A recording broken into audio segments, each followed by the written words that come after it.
students, a very good evening to all and welcome to Target Learning App. അപ്പോൾ നമ്മുടെ SSLC യുടെ ഫിസിക്സിന്റെ exam ആണ് നാളെ നമുക്ക് നടക്കാൻ പോണത്. അപ്പോൾ ആ ചാപ്റ്റേഴ്സ് ഒക്കെ നമുക്ക് ഏകദേശം ഒക്കെ ഓക്കെ ആയിരിക്കും. അപ്പോൾ ചാപ്റ്ററുമായി ബന്ധപ്പെട്ട് നിങ്ങൾ എന്തായാലും നിർബന്ധമായും അറിഞ്ഞിരിക്കേണ്ട കാര്യങ്ങളാണ് നമ്മൾ ഇന്ന് ഡിസ്കസ് ചെയ്യാൻ പോണത്. കാരണം നമുക്ക് ചാപ്റ്റർ പഠിച്ചാലും ക്വസ്റ്റ്യൻസ് അറിയില്ലെങ്കിൽ നമുക്ക് ബുദ്ധിമുട്ടാവും. കാരണം എക്സാമിന് പല വെറൈറ്റീസ് ഓഫ് ക്വസ്റ്റ്യൻസ് വരുമ്പോൾ നമുക്കത് എങ്ങനെ ഡീൽ ചെയ്യണം എന്നുള്ള കാര്യം കൂടി നമ്മൾ ഇതിന്റെ കൂടെ പഠിച്ചു വെക്കൽ മസ്റ്റ് ആണ്.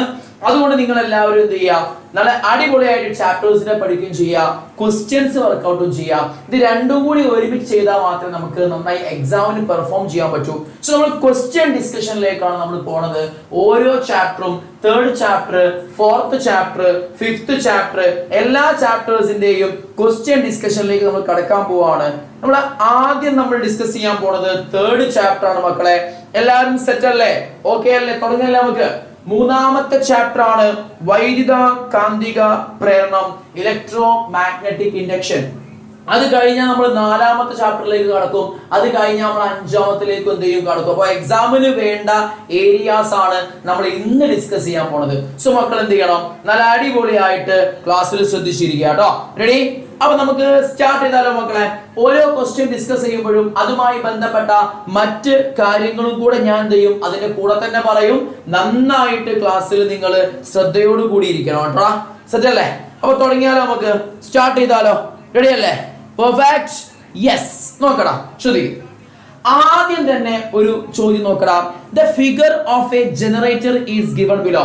ഒരു ജനറേറ്ററിന്റെ ചിത്രം താഴെ കൊടുത്തിട്ടുണ്ട്. ഈ ജനറേറ്ററിൽ what do the parts x, a represent in the figure?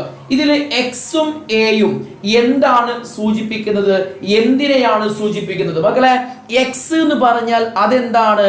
അത് സ്ലിപ്പ് റിംഗ് അല്ലെ? എക്സ് എന്താണ്? സ്ലിപ്പ് റിംഗ് ആണ്. യെസ്. അപ്പൊ എക്സ് എന്താ മക്കളെ? എല്ലാവർക്കും അറിയുന്ന സാധനമാണ്. സ്ലിപ്പ് റിംഗ് ആ. ഫുൾ റിംഗ്സ് ആയതുകൊണ്ട്. പകുതി മുറിച്ച റിംഗ് ആയിരുന്നെങ്കിലോ അത് സ്പ്ലിറ്റ് റിംഗ് ആ. DC generator. ഇതെന്താണ്? AC ജനറേറ്റർ ആണ്. സോ എക്സ് എന്താ മക്കളെ? അത് സ്ലിപ്പ് റിംഗ് ആണ്. ഇനി അടുത്തെന്താ മക്കളെ? എ എന്ന് പറഞ്ഞാൽ എന്താ? എ. ആ എയിലുണ്ട് എന്താ? ആർമേച്ചർ. Yes yes yes. എന്താടാ? ആർമേച്ചർ. അപ്പൊ ഫസ്റ്റ് ക്വസ്റ്റ്യൻ എല്ലാവർക്കും പക്കയാണ്. എന്താണ് മക്കളെ? എന്താണ് ആ എക്സ്? എന്താണ് എ? ഇത് രണ്ടും സെറ്റ് ആണ്. എന്താ മക്കളെ? അപ്പൊ ഇതുമായി ബന്ധപ്പെട്ട കാര്യങ്ങൾ നമുക്ക് ഡിസ്കസ് ചെയ്യണം. സോ അടുത്ത ചോദ്യം നോക്കുക കഴിഞ്ഞിട്ട്. What is the energy change occurs in such A device? Generator ആണ്. ജനറേറ്റർ ആണോ മോട്ടർ ആണോ എങ്ങനെ തിരിച്ചറിയാം? ജനറേറ്റർ ആണെങ്കിൽ ദാ പുറത്ത് ബൾബോ ഗാൽവനോമീറ്ററോ ഒക്കെ ഉണ്ടാവുക. എന്നാൽ മോട്ടർ ആണെങ്കിൽ പുറത്തുണ്ടാവുക ബാറ്ററി, സെല്ല് അങ്ങനത്തെ ഒക്കെ ഉണ്ടാവുക. ബാറ്ററി വോൾട്ടേജ് സോഴ്സുകളാണ് മോട്ടർ ആണെങ്കിൽ ഉണ്ടാവുക. ഇത് പക്ഷേ ബൾബാണ്. സോ കറണ്ട് ഉണ്ടാക്കി ബൾബ് കത്തിക്കാൻ വേണ്ടി അപ്പൊ സാധനം എന്താ? കറണ്ട് ഉണ്ടാക്കുന്ന സാധനമാണ്, ജനറേറ്റർ ആണ്. സോ ജനറേറ്ററിന്റെ എനർജി ചേഞ്ച്, ഊർജ്ജമാറ്റം എന്താണ്? ജനറേറ്ററിന്റെ ഊർജ്ജമാറ്റം എന്ന് പറയുന്നത് അത് കറങ്ങിയിട്ട് കറണ്ട് ഉണ്ടാക്കുക എന്നുള്ളതാണ്. അപ്പൊ എന്താ? മെക്കാനിക്കൽ എനർജി ഇലക്ട്രിക്കൽ എനർജി ആക്കി മാറ്റും. എന്താക്കി മാറ്റും? യാന്ത്രികോർജം. മെക്കാനിക്കൽ എനർജി ഇലക്ട്രിക്കൽ എനർജി അല്ലെ? മലയാളത്തിൽ എന്താ? യാന്ത്രികോർജം. യാന്ത്രികോർജം വൈദ്യുതോർജമാക്കി മാറ്റും. ക്ലിയർ ആയി? എല്ലാവർക്കും ഓക്കെ ആണെന്ന് വിചാരിക്കുന്നു. ഇനി ഒരു ജനറേറ്ററിന്റെ ചിത്രമാണ് നൽകിയിരിക്കുന്നത്. ഓർപ്പനല്ലേ? ചിത്രത്തിൽ Y എന്ന ഭാഗത്തിന്റെ ധർമ്മം എന്ത്? മക്കളെ, Y എന്ന് പറഞ്ഞാൽ എന്താ? Y എന്ന് പറഞ്ഞാൽ ബ്രഷ്. ബ്രഷിന്റെ ധർമ്മം എന്താണ്? സ്ലിപ്പ് റിംഗിൽ നിന്നും വൈദ്യുതിയെ ബാഹ്യ സർക്യൂട്ടിലേക്ക് എത്തിക്കാൻ സഹായിക്കുന്ന ഒരു കമ്പോണന്റ് ആണ്, ഒരു ഘടകമാണ് ആര്? ബ്രഷ്. അവിടെ Y എന്ന് പറയുന്ന ആള്. ഇംഗ്ലീഷ് മീഡിയം പറയുകയാണെങ്കിൽ എന്താ മക്കളെ? ഇംഗ്ലീഷ് മീഡിയം പറയുകയാണെങ്കിൽ എന്താണ്? എന്താ Y പാർട്ടിന്റെ പർപ്പസ് എന്താണ്? എന്താണ്? To deliver the electricity from slip ring to the external circuit.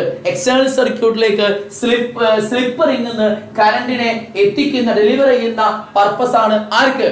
നമ്മളുടെ Y എന്ന കമ്പോണന്റിന്. മക്കൾക്ക് ഓക്കെ ആണല്ലോ? ഇനി ജനറേറ്റർ എന്താണെന്നുള്ളത് മനസ്സിലാക്കി വെക്കുക. അതിന്റെ എനർജി കൺവേർഷൻ പഠിച്ചു വെക്കുക. അതുപോലെ തന്നെ അതിന്റെ പാർട്സുകൾ പഠിച്ചു വെക്കുക. എന്തൊക്കെ മക്കളെ പാർട്സ് എന്ന് പറഞ്ഞാല്? ആർമേച്ചർ ഉണ്ട്, ഫീൽഡ് മാഗ്നറ്റ് ഉണ്ട്, സ്ലിപ്പ് റിംഗ് ഉണ്ട്, ബ്രഷ് ഉണ്ട്. ഇത് AC ജനറേറ്റർ ആണെങ്കിൽ DC ജനറേറ്റർ ആണെങ്കിൽ armature, field magnet, split ring, commutator, brush, ഇത് നാലും ഉണ്ടാവുക. ക്ലിയർ ആയി എന്ന് വിചാരിക്കുന്നു. സെറ്റ് ആണല്ലോ. അപ്പൊ ഏതായി? നമ്മൾ ജനറേറ്ററുമായി ബന്ധപ്പെട്ട കാര്യങ്ങളായി. AC ജനറേറ്റർ ആകുമ്പോൾ സ്ലിപ്പ് റിംഗ്സ് ഉണ്ടാവും, DC ആകുമ്പോൾ സ്പ്ലിറ്റ് റിംഗ്സ് ആണ് ഉണ്ടാവുക.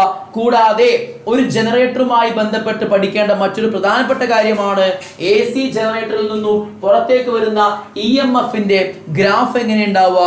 ഇങ്ങനെ ഉണ്ടാവുക. DC ജനറേറ്റർ ആകുമ്പോൾ EMFന്റെ ഗ്രാഫ് എങ്ങനെ ഉണ്ടാവുക? ഇങ്ങനെ ഉണ്ടാവുക. ഇനി അത് സെല്ലാണെങ്കിൽ EMFന്റെ ഗ്രാഫ് എങ്ങനെ ഉണ്ടാവുക?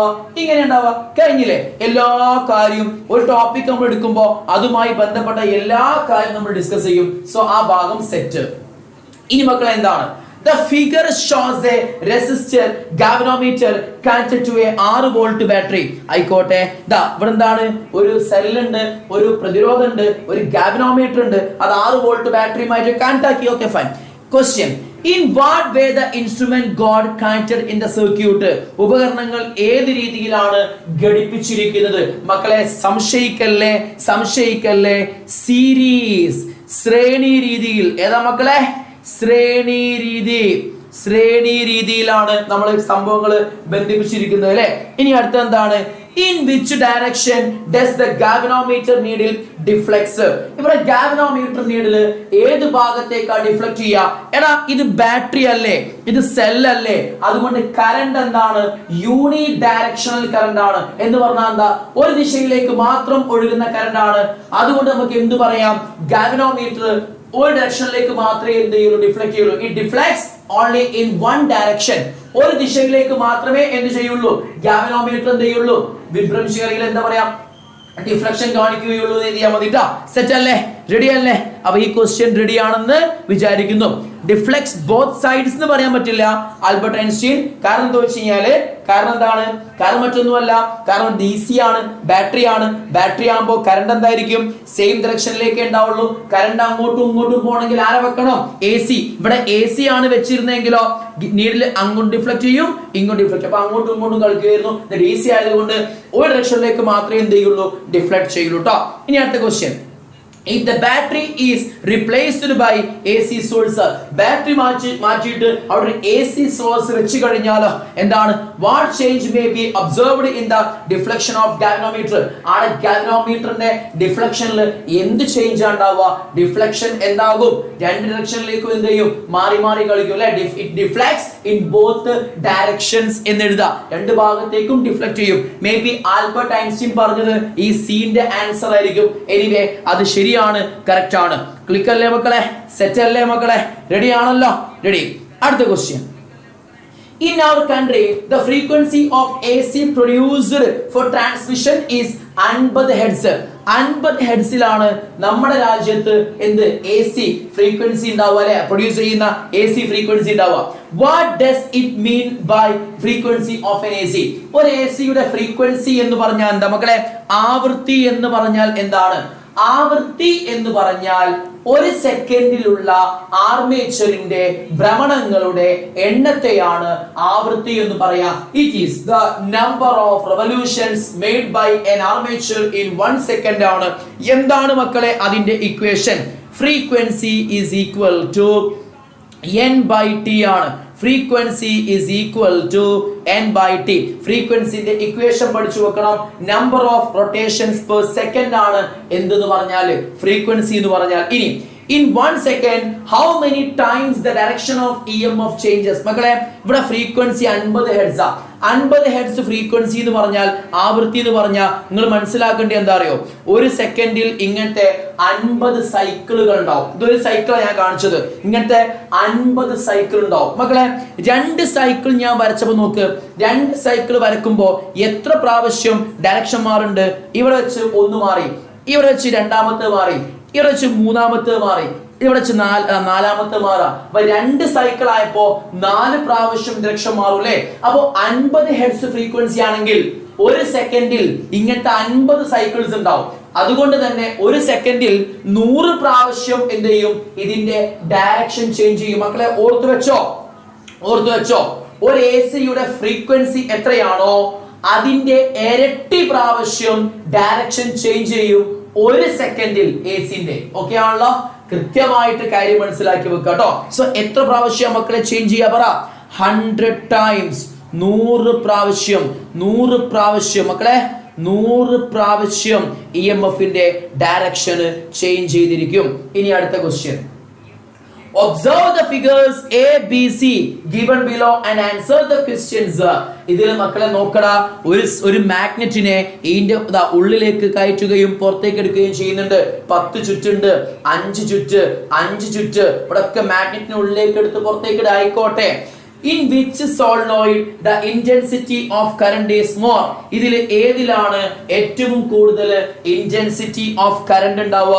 ഏറ്റവും അധികം കറണ്ട് ഈ കൊടുത്തതിൽ ഏത് ഫിഗറിലാണ് ഉണ്ടാവുക? എടാ മക്കളെ, ഇവിടെ 10 ചുറ്റുണ്ട്, ഇവിടെ 5, ഇവിടെ 5. ഈ കേസിൽ ഉള്ളിലേക്ക് കയറ്റുമ്പോൾ ഇതിൽ മൂന്നിലും എന്ത് ചെയ്യും? ഈ മൂന്നിലും എന്ത് ചെയ്യും? EMF ഉണ്ടാകും. അതിൽ ഏറ്റവും അധികം EMF ഉണ്ടാവുക, ഏറ്റവും കൂടുതൽ ടേൺസ് ഉള്ള സ്ഥലത്താണ് എന്ന് പറഞ്ഞാൽ ഇതിലാണ്. ഇതിൽ ഏറ്റവും കൂടുതൽ EMF ഉണ്ടാകും. സോ ഇവിടെ EMF കൂടുതലാണ്, കാരണം ചുറ്റുകളുടെ എണ്ണം കൂടുതലാണ്, നമ്പർ ഓഫ് ടേൺസ് കൂടുതലാണ്. അപ്പൊ ഒരു സംശയവും വേണ്ട, എവിടെയാണ് ഏറ്റവും കൂടുതൽ EMF ഉണ്ടാവുക? A എന്ന ഫിഗറിലാണ് ഏറ്റവും അധികം EMF ഉണ്ടാവുക. Next, what will be the change in deflection of the galvanometer if the magnet in B and C circuits get into the solenoid? B സർക്യൂട്ടിലും C സർക്യൂട്ടിലും എന്താ പറഞ്ഞത്? എന്താണ് change in deflection of galvanometer? അതായത് ബിയിലും സിയിലും ഗാൽവനോമീറ്ററിന്റെ ഡിഫ്ലക്ഷനിൽ എന്ത് മാറ്റം ഉണ്ടാവുക എപ്പം ഇവരെ ഇതിന്റെ ഉള്ളിലേക്ക് കയറ്റുമ്പോ? മക്കളെ ശ്രദ്ധിക്കടാ, ഇവിടെ സൗത്താ ഉള്ളിൽ കയറുന്നത്, ഇവിടെ നോർത്താ ഉള്ളിൽ കയറുന്നത്. സൗത്ത് ഉള്ളിൽ കയറുമ്പോൾ ഉണ്ടാകുന്ന കറണ്ട് അല്ല നോർത്ത് ഉള്ളിൽ കയറുമ്പോൾ ഉണ്ടാവുക. സൗത്ത് ഉള്ളിൽ കയറുമ്പോൾ ഉണ്ടാവുന്ന കറണ്ട് അല്ല നോർത്ത് ഉള്ളിൽ കയറുമ്പോൾ ഉണ്ടാവുക. ഡയറക്ഷൻ മാറും. അതുകൊണ്ട് തന്നെ മക്കളെ പഠിച്ചു വെച്ചോ, ഇവിടെ സൗത്ത് ഉള്ളിൽ കയറ്റിയപ്പോൾ കറണ്ട് എങ്ങോട്ടേക്കാണോ അതിന് ഓപ്പോസിറ്റിലേക്കാണ് ഈ കേസിൽ നോർത്ത് കയറുമ്പോൾ ഉണ്ടാവുക. അതുകൊണ്ട് തന്നെ കറണ്ടിന്റെ ഡയറക്ഷൻ എന്ത് ചെയ്യൂടാ? ചേഞ്ച് ആകും. Direction changes. മക്കളെ, ദിശ എന്താവൂടാ? ചേഞ്ച് ആവും, ദിശ മാറും. എന്തിന്റെ? ഡിഫ്ലക്ഷന്റെ. ഗാൽവനോമീറ്റർ ഡിഫ്ലക്ഷന്റെ എന്ത് മാറ്റാ? ദിശ മാറുന്നു, ദിശ മാറുന്നു. മക്കളെ, ക്വസ്റ്റ്യൻസ് എല്ലാവർക്കും സെറ്റ് ആണോ? പെർഫെക്റ്റ് ആണോ? വേഗം പറയണേ, വേഗം പറയണേ. സെറ്റ് ആണോ? വേഗം പറയും. ഈ ക്വസ്റ്റ്യൻസ് എല്ലാവർക്കും ഓക്കെ ആണോ? നമ്മൾ ഡിസ്കസ് ചെയ്ത ക്വസ്റ്റ്യൻസ് എല്ലാവർക്കും സെറ്റ് ആണോ? വേഗം കമന്റ് ചെയ്യടാ, വേഗം കമന്റ് ചെയ്യും. യെസ്, സെറ്റ് ആണ്. ക്ലിയർ ആവുന്നുണ്ടെങ്കിൽ നിങ്ങൾ ഓക്കെ ആണ്. നല്ല രീതിയിലേക്ക് ക്വസ്റ്റ്യൻസിനെ മനസ്സിലാക്കി പഠിക്കുക കേട്ടോ. ഇനി അടുത്ത ക്വസ്റ്റ്യൻ നോക്കടാ. ഒരു AC ജനറേറ്ററിന്റെ ആർമേച്ചർ കോയിൽ കാന്തിക മണ്ഡലത്തിൽ ചലിക്കുമ്പോൾ പ്രേരിത വൈദ്യുതി ഉണ്ടാകുന്നു. An armature coil of an AC generator when moved in the magnetic field induced current is produced. നമുക്കറിയാം, ഓക്കെ, ഒരു ആർമേച്ചർ കോയിലുമായി അസോസിയേറ്റ് ചെയ്യുന്ന ബന്ധപ്പെടുന്ന കാന്തിക ഫ്ലക്സ് മാഗ്നറ്റിക് ഫ്ലക്സിൽ ചേഞ്ച് ഉണ്ടാകുമ്പോൾ EMF ആണ് പ്രൊഡ്യൂസ് ചെയ്യും. നമുക്ക് അറിയുന്ന കാര്യമാണ്, ഇലക്ട്രോ മാഗ്നറ്റിക് ഇൻഡക്ഷൻ ആണ്. സെറ്റ് അല്ലേ? ഇനി ക്വസ്റ്റ്യൻ എന്താണ്? ഈ വൈദ്യുതിയുടെ ദിശ കണ്ടുപിടിക്കാൻ സഹായിക്കുന്ന നിയമം ഏതാണ്? Which is the law that helps to find the direction of induced current? Direction of induced current കണ്ടെത്താൻ നമ്മളെ സഹായിക്കുന്ന യെസ്, ആൽബർട്ട് ഐൻസ്റ്റീൻ ആൻസർ ചെയ്ത് കഴിഞ്ഞു. മക്കളെ, ഫോഴ്സ് ആണെങ്കിൽ നമ്മൾ പിന്നെ സെക്കൻഡ് ചാപ്റ്ററിൽ പഠിച്ചിട്ടുണ്ട്, മോട്ടോർ പ്രിൻസിപ്പിളിന്റെ കേസിലെ ഫോഴ്സിന്റെ ഡയറക്ഷൻ കണ്ടെത്താൻ ഫ്ലെമിംഗിന്റെ ലെഫ്റ്റ് ഹാൻഡ് റൂളും കറണ്ടിന്റെ ഡയറക്ഷൻ കണ്ടെത്താൻ ഫ്ലെമിംഗിന്റെ റൈറ്റ് ഹാൻഡ് റൂളുമാണ് സാധാരണ നമ്മൾ യൂസ് ചെയ്യല്. ഒന്നുകൂടി സ്പെസിഫിക് ആയിട്ട് പറഞ്ഞാൽ ഇലക്ട്രോ മാഗ്നറ്റിക് ഇൻഡക്ഷനിൽ ഫ്ലെമിംഗ്സിന്റെ റൈറ്റ് ഹാൻഡ് റൂളും മോട്ടോർ പ്രിൻസിപ്പിളിൽ നമ്മൾ എന്താണ് ഫ്ലെമിംഗിന്റെ ലെഫ്റ്റ് ഹാൻഡ് റൂളുമാണ് യൂസ് ചെയ്യാറ്. കാര്യം കൃത്യമായി മനസ്സിലാക്കി വെക്കുക. അപ്പൊ ഏതാ മക്കളെ? Left hand, left hand rule. ഇടതു കൈ നിയമം, ഇടതു കൈ നിയമം. ഓക്കെ ആണല്ലോ?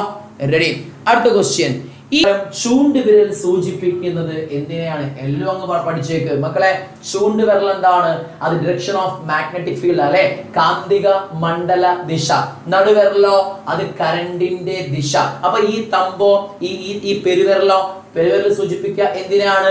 Direction of motion of conductor, ചാലകത്തിന്റെ ചലന ദിശയെയാണ്. എല്ലാം ഞാൻ പറഞ്ഞിട്ടുണ്ട്. ചോദിച്ച ക്വസ്റ്റ്യൻ മാത്രമല്ല, എല്ലാം പറഞ്ഞു. ഇവിടുത്തെ ഉത്തരം എന്താണ്? ഫോർ ഫിംഗർ എന്തിനെ സൂചിപ്പിക്കുന്നു? ഡയറക്ഷൻ ഓഫ് മാഗ്നറ്റിക് ഫീൽഡിനെ സൂചിപ്പിക്കുന്നു. അതാണ് ഇവിടുത്തെ answer.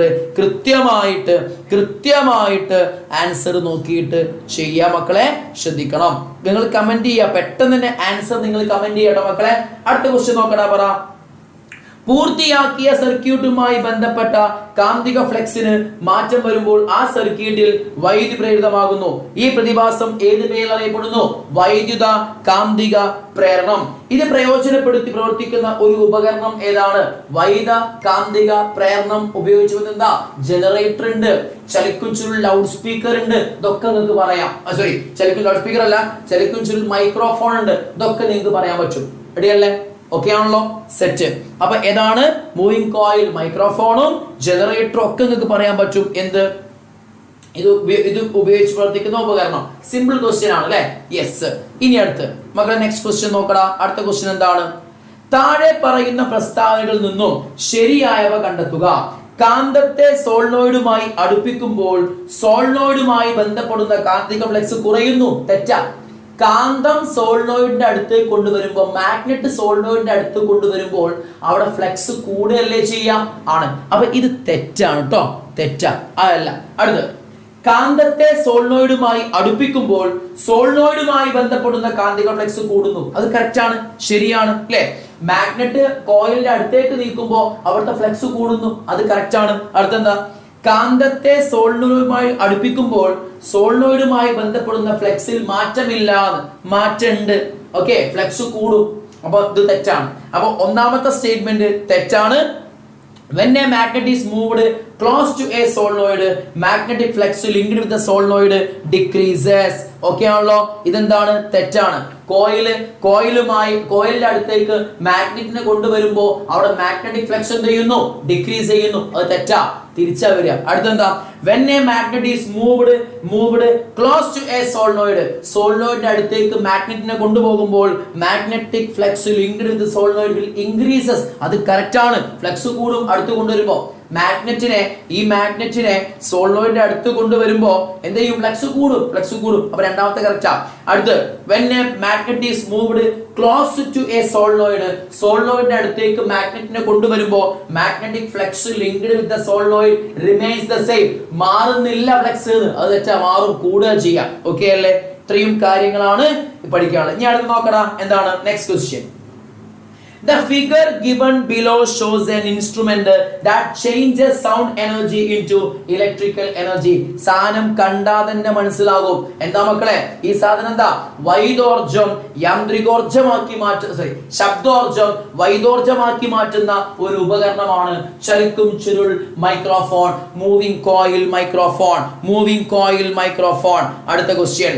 In such an instrument, ഇങ്ങനെ ഒരു ഉപകരണത്തിൽ explain how sound energy is changed into electrical energy.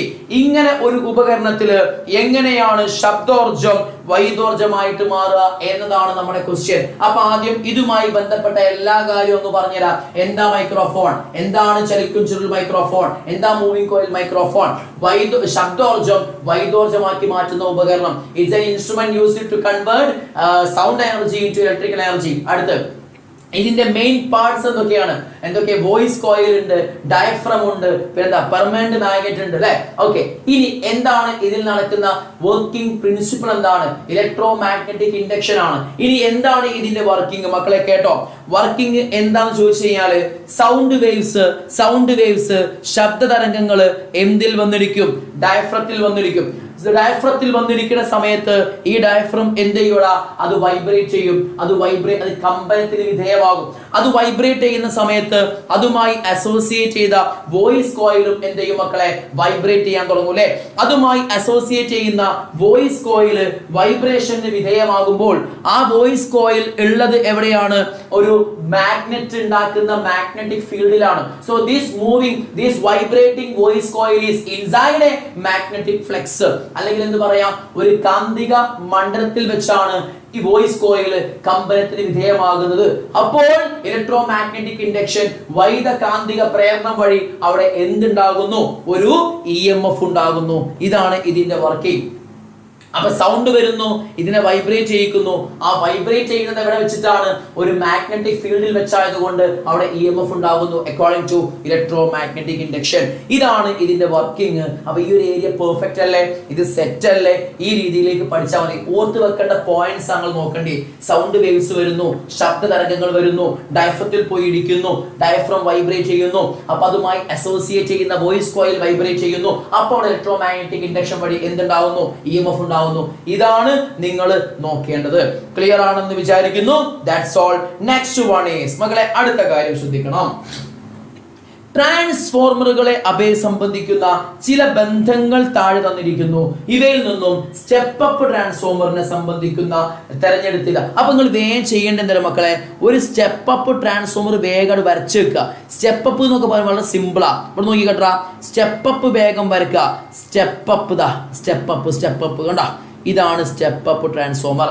Step up transformer എന്ന് പറയുമ്പോൾ അവിടുത്തെ കാര്യങ്ങൾ എന്താണെന്നുള്ളത് കൃത്യമായിട്ട് പ്രൈമറി ചുറ്റ്, സെക്കൻഡറി ചുറ്റ്, primary voltage, secondary voltage, primary പിന്നെ കറണ്ട്, സെക്കൻഡറി കറണ്ട്, തിക്നെസ് വണ്ണം, തിക്നെസ് പ്രൈമറിയിൽ, തിക്നെസ് സെക്കൻഡറിയിൽ വണ്ണം. ഇനി പ്രൈമറിയിൽ ചുറ്റുകളുടെ എണ്ണം കുറവ് സ്റ്റെപ്പ് അപ്പ് ട്രാൻസ്ഫോമർ കേട്ടോ, ഇവിടെ കൂടുതൽ. വോൾട്ടേജ് കുറവ്, ഇവിടെ കൂടുതൽ. കറണ്ട് കൂടുതൽ, ഇവിടെ കുറവ്. വണ്ണം കൂടുതൽ, ഇവിടെ കുറവ്. എപ്പോഴും കറണ്ട് കൂടുതലുള്ളടുത്ത് വണ്ണം കൂട്ടിയാണ് കേട്ടോ, മറന്നു പോവരുതേ. ഇനി മക്കളെ നോക്കടാ, പറ എന്താ അവർക്ക് എന്താ വേണ്ടി? ഇതിൽ ഏതാ ശരിയെന്ന്? VS കൂടുതൽ, VP കുറവ്. ശരിയാണോ? VS കൂടുതൽ, VP കുറവ്. കറക്റ്റ് ആണ്. സോ ഇത് കറക്റ്റ് ആണ്. IS കുറവ്, IP കൂടുതല്. IP കൂടുതലാണ് അല്ലെ? IP കൂടുതലാണ്, IS കുറവാണ്. അപ്പൊ എന്താ മക്കളെ? രണ്ടാമത്തവും കറക്റ്റ് ആണ്. മൂന്നാമത്തെ IS കൂടുതൽ, IP കുറവ് എന്ന്, അത് തെറ്റാണ്. അടുത്ത് VP കൂടുതൽ, VS കുറവ്. VS കൂടുതലാ, അപ്പൊ ഈ സാധനം തെറ്റാണ്. സോ മക്കളെ എയും ബിയും യെസ് ആൻസർ ചെയ്യുന്നുണ്ട് പലരും. Very good. ഓക്കെ, എയും ബിയും എന്താണ് മക്കളെ? എയും ബിയും എന്താ? സ്റ്റെപ്പ് അപ്പ് ട്രാൻസ്ഫോമറുമായി ബന്ധപ്പെട്ട കാര്യമാണ്. സിയും ഡിയും സ്റ്റെപ്പ് ഡൗൺ ട്രാൻസ്ഫോമറുമായി ബന്ധപ്പെട്ട കാര്യവുമാണ്. ക്ലിയർ ആയി എന്ന് വിചാരിക്കുന്നു. സെറ്റ് അല്ലടാ? റെഡി അല്ലേ? പിന്നെ അപ്പൊ ട്രാൻസ്ഫോമറുമായി ബന്ധപ്പെട്ട 1, 2, 3 കാര്യം കൂടി ഞാൻ പറഞ്ഞുതരാം. എന്താ transformer? It is a device used to increase or decrease the AC voltage without change in its power. അതായത് പവറിൽ വ്യത്യാസമില്ലാതെ AC വോൾട്ടേജ് കൂട്ടാനോ കുറക്കാനോ ഉപയോഗിക്കുന്ന ഉപകരണമാണ് മക്കളെ എന്ത്? ട്രാൻസ്ഫോമർ. ഓക്കെ അല്ലേ? ട്രാൻസ്ഫോമർ സ്റ്റെപ്പ് അപ്പ് ഉണ്ട്, സ്റ്റെപ്പ് ഡൗൺ ഉണ്ട്. സ്റ്റെപ്പ് അപ്പിന്റെ ഫിഗർ പഠിച്ചു വെക്കണം, സ്റ്റെപ്പ് ഡൗണിന്റെ ഫിഗർ പഠിച്ചു വെക്കണം. അവിടെ ചുറ്റുകളുടെ എണ്ണം, നമ്പർ ഓഫ് ടേൺസ്, അതുപോലെ തന്നെ വോൾട്ടേജ്, കറണ്ട്, വണ്ണം, ഇതിന്റെ അവസ്ഥകൾ പഠിച്ചു വെക്കണം. ചിലപ്പോൾ ചോദിക്കും ചുറ്റുകളുടെ എണ്ണം കുറവുള്ളടുത്ത് എന്തിനാണ് വണ്ണം കൂട്ടിയതെന്ന് ചോദിക്കും. അങ്ങനെ ചോദിക്കുമ്പോൾ നിങ്ങൾ പറയേണ്ടത് എന്താ അറിയോ? തിക്നെസ് കൂടുമ്പോൾ റെസിസ്റ്റൻസ് കുറയും. റെസിസ്റ്റൻസ് കുറയുമ്പോൾ ഹൈ കറണ്ട് ഫ്ലോ ചെയ്യാൻ പറ്റും, ഇല്ലെങ്കിൽ ആ കോയിൽ കത്തിപ്പോവും. അതങ്ങ് മനസ്സിലുണ്ടാവണ്ടേ. തിക്നെസ് കൂടുമ്പോൾ റെസിസ്റ്റൻസ് കുറയും, റെസിസ്റ്റൻസ് കുറയുമ്പോൾ ഹൈ കറണ്ട് ഫ്ലോ ചെയ്യാൻ പറ്റും. അപ്പോൾ ഹൈ കറണ്ട് ഒഴുകുന്ന സ്ഥലത്ത് അവിടെ എന്ത് കൂടുതലായിരിക്കണം? തിക്നെസ് കൂടുതലായിരിക്കണം. ഈ ഒരു കോൺസെപ്റ്റ് നിങ്ങളെ മനസ്സിലേക്ക് വരണം. ഇനി ഈ ട്രാൻസ്ഫോമറിന്റെ വർക്കിംഗ് പ്രിൻസിപ്പിൾ എന്താ? Mutual induction. കൃത്യമായിട്ട് പഠിച്ചു വെക്കുക. ട്രാൻസ്ഫോമറുമായി ബന്ധപ്പെട്ട് പ്രോബ്ലം ചെയ്യാൻ ഉപയോഗിക്കുന്ന ഇക്വേഷൻ എന്താ? NS/NP is equal to VS/VP is equal to IP/IS. ഇതാണ് ട്രാൻസ്ഫോമറിന്റെ ഇക്വേഷൻ. ഈ ഇക്വേഷൻ ഉപയോഗിച്ചിട്ട് നമുക്ക് പ്രോബ്ലംസും വണ്ടർഫുൾ ആയി ചെയ്യാൻ പറ്റും. മക്കളെ ഇനി അടുത്ത ക്വസ്റ്റ്യനിലേക്ക് ഞാൻ പോവാണ്. Next question. അപ്പൊ ഞാൻ ഓരോ ടോപ്പിക് എത്തുമ്പോഴും അതുമായി ബന്ധപ്പെട്ട എല്ലാ കാര്യവും പറയുന്നുണ്ട്. അപ്പൊ ഈ ക്വസ്റ്റ്യൻ കംപ്ലീറ്റ് ആവുമ്പോഴേക്കും ഈ ചാപ്റ്റർ ഏകദേശം നമ്മൾ ഫിനിഷ് ആവും. ക്വസ്റ്റ്യനിലൂടെ കംപ്ലീറ്റ് റിവിഷൻ നടത്തും. ഓക്കെ, അടുത്ത question നോക്കിക്കോട്ടോ. Correct error in the underlined part of the following statements if any. എന്തെങ്കിലും തെറ്റിന്റെ തിരുത്ത അത്രയുള്ളൂ. To complete one cycle of an AC, an armature needed to rotate 360 degree. സത്യമാണ്. ഒരു armature 360, അതായത് ഒരു പ്രാവശ്യം ഫുള്ളായിട്ട് കറങ്ങാറുണ്ട്. അങ്ങനെ ഒരു ആർമേച്ചർ ഈ ഭാഗത്താണ് ഇത് ഈ ഭാഗത്താണ്. അതിപ്പോ അപ്പുറ ഭാഗത്തായി അത് ഒന്ന് കറങ്ങി പെടുത്തി. ഇപ്പഴാ ഒരു ഫുൾ റൊട്ടേഷൻ ആയത്. ഒരു ഫുൾ റൊട്ടേഷൻ റൊട്ടേറ്റ് ചെയ്യുന്ന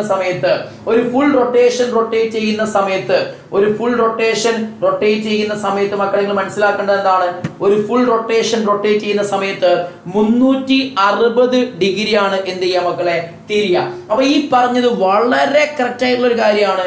AC-യുടെ ഒരു പരിവൃത്തി ലഭിക്കാൻ 360 ഡിഗ്രി കറങ്ങണം ആര്? ആർമേച്ചർ. സോ ഇതിൽ തെറ്റില്ല. അടുത്ത്, ഈ frequency of N AC is 50 hertz. ഒരു AC-യുടെ ആവൃത്തി 50 ഹെർട്സ് ആണെങ്കിൽ armature completes 25 cycles per second. അതായത് ആർമേച്ചർ ഓരോ സെക്കൻഡിലും 25 പ്രാവശ്യം കറങ്ങണമെന്ന്. അത് തെറ്റല്ലേ മക്കളെ? അത് വണ്ടർഫുൾ ആയി തെറ്റാ. കാരണം എന്താ? 25 സൈക്കിൾസ് അല്ല ഒരു സെക്കൻഡിൽ വേണ്ടത്, 50 സൈക്കിൾസ് വേണം ഒരു സെക്കൻഡിൽ. ഫ്രീക്വൻസി 50 ഹെർട്സ് ആണെങ്കിൽ ഫ്രീക്വൻസി എന്ന് പറഞ്ഞാൽ 50 പ്രാവശ്യം സെക്കൻഡിൽ കറങ്ങേണ്ടി. 50 പ്രാവശ്യം കറങ്ങുമ്പോൾ എന്ത് ചെയ്യും? 50 സൈക്കിൾസ് ഉണ്ടാവും. അപ്പൊ ആൻസർ എന്താ? ഈ സാധനം എന്താ തെറ്റാ? അപ്പൊ എന്താ കറക്റ്റ് ചെയ്യാനല്ലേ പറഞ്ഞേ? ഈ frequency of N AC is 50 hertz. The armature completes എത്ര?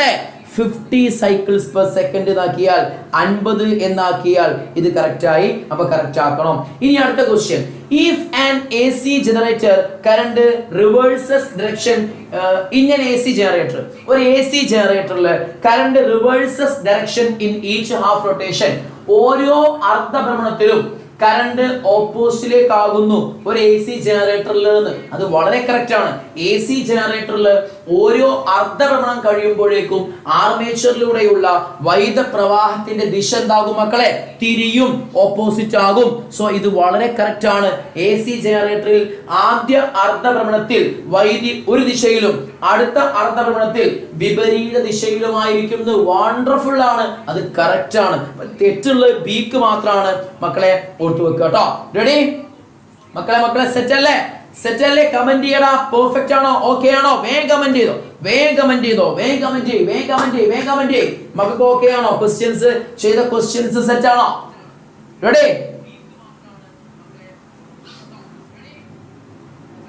Okay, ready? വേഗം കമന്റ് ചെയ്യടാ. ഫാസ്റ്റ്. നമ്മൾ വേഗം ചാപ്റ്റർ തീർക്കും. ഒരു 1.5 മണിക്കൂർ കൊണ്ട് നമ്മൾ കംപ്ലീറ്റ് ചാപ്റ്റേഴ്സും കവർ ചെയ്യും. ഓക്കെ, ഏകദേശം എല്ലാ പോയിന്റ്സും നമ്മൾ ഡിസ്കസ് ചെയ്യും, ചാപ്റ്റർ മൊത്തം കവർ ചെയ്യും. എല്ലാം വളരെ short period of time, crisp ആയിട്ട്. ഓക്കെ, ഒരുപാട് സമയം ഓൺലൈനിൽ ഇരിക്കാൻ പാടില്ല, കുറഞ്ഞ സമയം മാത്രം. അതാണ് ടാർഗറ്റിന്റെ പോളിസി. ഓക്കെ, ഇനി കേട്ടോ. അടുത്ത്, പവർ നഷ്ടമില്ലാത്ത ഒരു ട്രാൻസ്ഫോമറിന്റെ പ്രൈമറിയിൽ 10,000 ചുറ്റുകളുണ്ട്. 10,000 ചുറ്റാ മക്കളെ. എവിടെ? അപ്പൊ വേഗം എഴുതി വെക്കുക. NP പ്രൈമറി ചുറ്റുകളുടെ എണ്ണം, പ്രൈമറി ടേൺസ് എത്ര? 10,000. ഇനി എന്താണ്? പ്രൈമറി വോൾട്ടത 240 അല്ലെ? അപ്പൊ പ്രൈമറി വോൾട്ടത VP എത്രയാണ്? 240 വോൾട്ട് ആണ്. അടുത്ത്, വൈദ്യുത പ്രവാഹം 0.2. അപ്പൊ കറണ്ട് എത്രയാ മക്കളെ? 0.2. പ്രൈമറി കറണ്ട് എത്ര? 0.2 ആംപിയർ. എന്താ വേണ്ടത് പറ?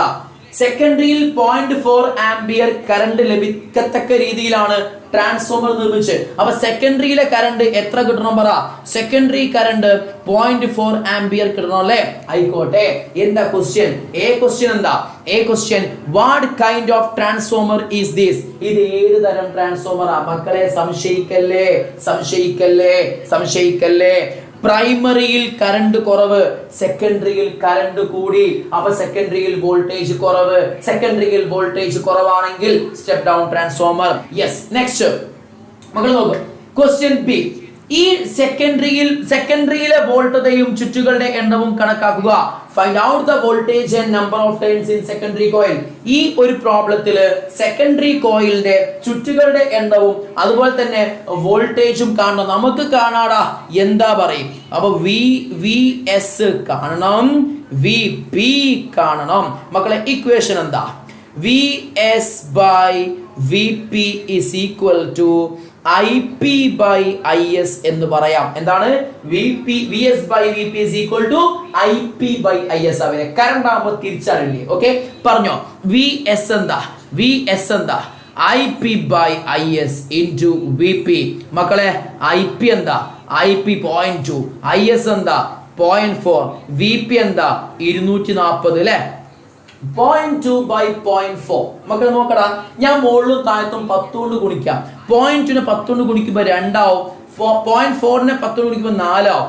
മുകളിലും താഴത്തും ഒരേ നമ്പർ കൊണ്ട് ഗുണിച്ചാൽ ഒരു കുഴപ്പമില്ലടാ. അപ്പൊ ഇൻറ്റു എന്താണ് 240. 2/4 എന്ന് പറഞ്ഞാൽ 1/2 ഇൻറ്റു 240. 240/2 240 എത്ര 2 ഉണ്ട് 120 വോൾട്ട് ആണ് എന്ത് വരിക സെക്കൻഡറി വോൾട്ടേജ് വരിക.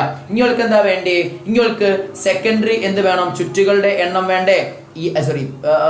സെക്കൻഡറി ചുറ്റിലെ NS കാണണം. അപ്പൊ NS എങ്ങനെ കാണാം? NS/NP is equal to VS/VP ഉപയോഗിക്കാം. അത് ഉപയോഗിക്കുമ്പോൾ മക്കളെ എന്താണ് NS? NS is equal to VS/VP into എന്താണ് NP. that is equal to മക്കളെ VS നമുക്ക് കിട്ടി 120 കിട്ടി ബൈ എന്താ മക്കളെ VP 240 തന്നിട്ടുണ്ട് നമുക്ക് ഇൻറ്റു NP അത് 10,000 എത്രയാണ് 10,000 is equal ഈ 0 കട്ട് ഈ 0 കട്ട് 12/24 അത് 1/2 ആണ് ഇൻറ്റു എന്താ 10,000 10,000/2 എന്താ 5,000. അപ്പൊ ചുറ്റുകൾ എത്ര 5,000 5,000 is the right answer. മക്കളെ പെട്ടെന്ന് സോൾവ് ചെയ്യാൻ പ്രാക്ടീസ് ചെയ്യാം. നിങ്ങൾക്ക് എക്സ്പെക്ട് ചെയ്യാം ഒരു പ്രോബ്ലം ഫ്രം ദിസ് സൈഡ്. മക്കൾ കൃത്യമായിട്ട് മനസ്സിലാക്കി വെക്കുക. ഇക്വേഷൻ കൃത്യമായി പഠിച്ചു വെക്കുക. എന്നും ബിയുമാ റിലേറ്റ് ചെയ്യുന്നതെങ്കിൽ ഒരേ ഓർഡറിലാണ് ഇക്വേഷൻ ഉണ്ടാവുക. കണ്ടോ S മോളില് P മോളില് അല്ലെങ്കിൽ P മോളില് S താഴെ എങ്ങനെ ചെയ്താൽ കുഴപ്പമില്ല ഒരേ ഓർഡറിലാണ് ഉണ്ടാവുക. പക്ഷേ ഐയുമായി റിലേറ്റ് ചെയ്യുമ്പോൾ അത് ക്രോസ് ആയിട്ടാ വരിക. PP ക്രോസ് ആയിട്ട് SS ക്രോസ് ആയിട്ടാ വരിക. അത് ഓർത്താൽ മതി. സിമ്പിൾ ആണ്. കറണ്ട് വന്നാൽ മാത്രമേ ക്രോസ് അടിക്കേണ്ടിയുള്ളൂ. എന്നാൽ ക്രോസ് മീൻസ് ഇവിടെ P വന്നാൽ ഇവിടെ S ആ വരിക, ഇവിടെ S വരുമ്പോൾ ഇവിടെ P ആ വരിക. അത് ഓർത്തിച്ചാൽ മതി കേട്ടോ. ഓക്കെ ആണല്ലോ? ഈ രീതിയിലേക്ക് പ്രോബ്ലം ചെയ്യാം. മക്കൾക്ക് സെറ്റ് ആണെന്ന് ഞാൻ വിചാരിക്കുന്നു. Next question. എടാ ഒന്ന് കമന്റ് ചെയ്യടാ. സംഭവങ്ങൾ സെറ്റ് ആണെങ്കിൽ ഒന്ന് കമന്റ് ചെയ്യ്. നമ്മൾ ഈ പറഞ്ഞ കാര്യങ്ങൾ പ്രോബ്ലംസ് ഒക്കെ പുഷ്പം പോലെ നിങ്ങൾക്ക് ചെയ്യാൻ പറ്റുമെന്നുണ്ടെങ്കിൽ ഒന്ന് കമന്റ് ചെയ്യാം. ഒരിക്കലും മറന്നു പോകരുത്. സെറ്റ് അല്ലേ? ചെയ്യാൻ മറന്നു പോകരുത്.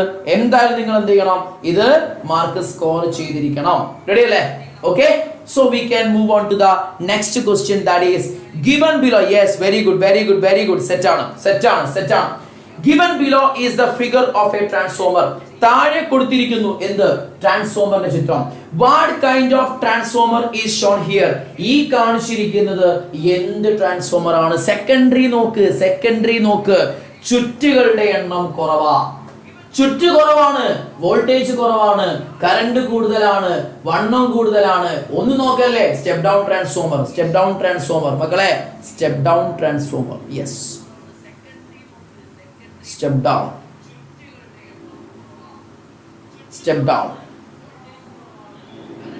down transformer.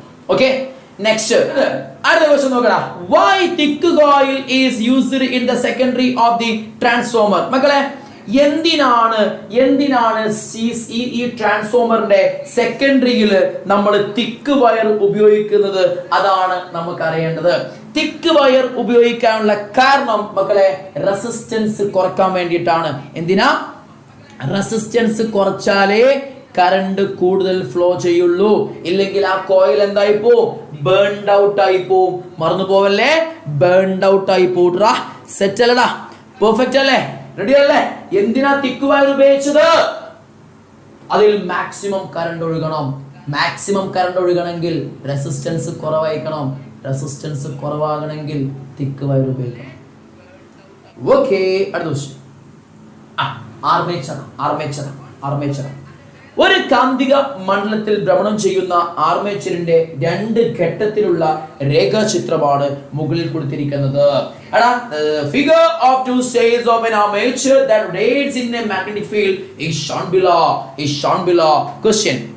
ആർമേച്ചർ കോയിലിന്റെ പ്രതലം കാന്തിക മണ്ഡലത്തിന് സമാന്തരമായിരിക്കുന്നത് ഏത് ചിത്രത്തിലാണ്? Select the figure in which plane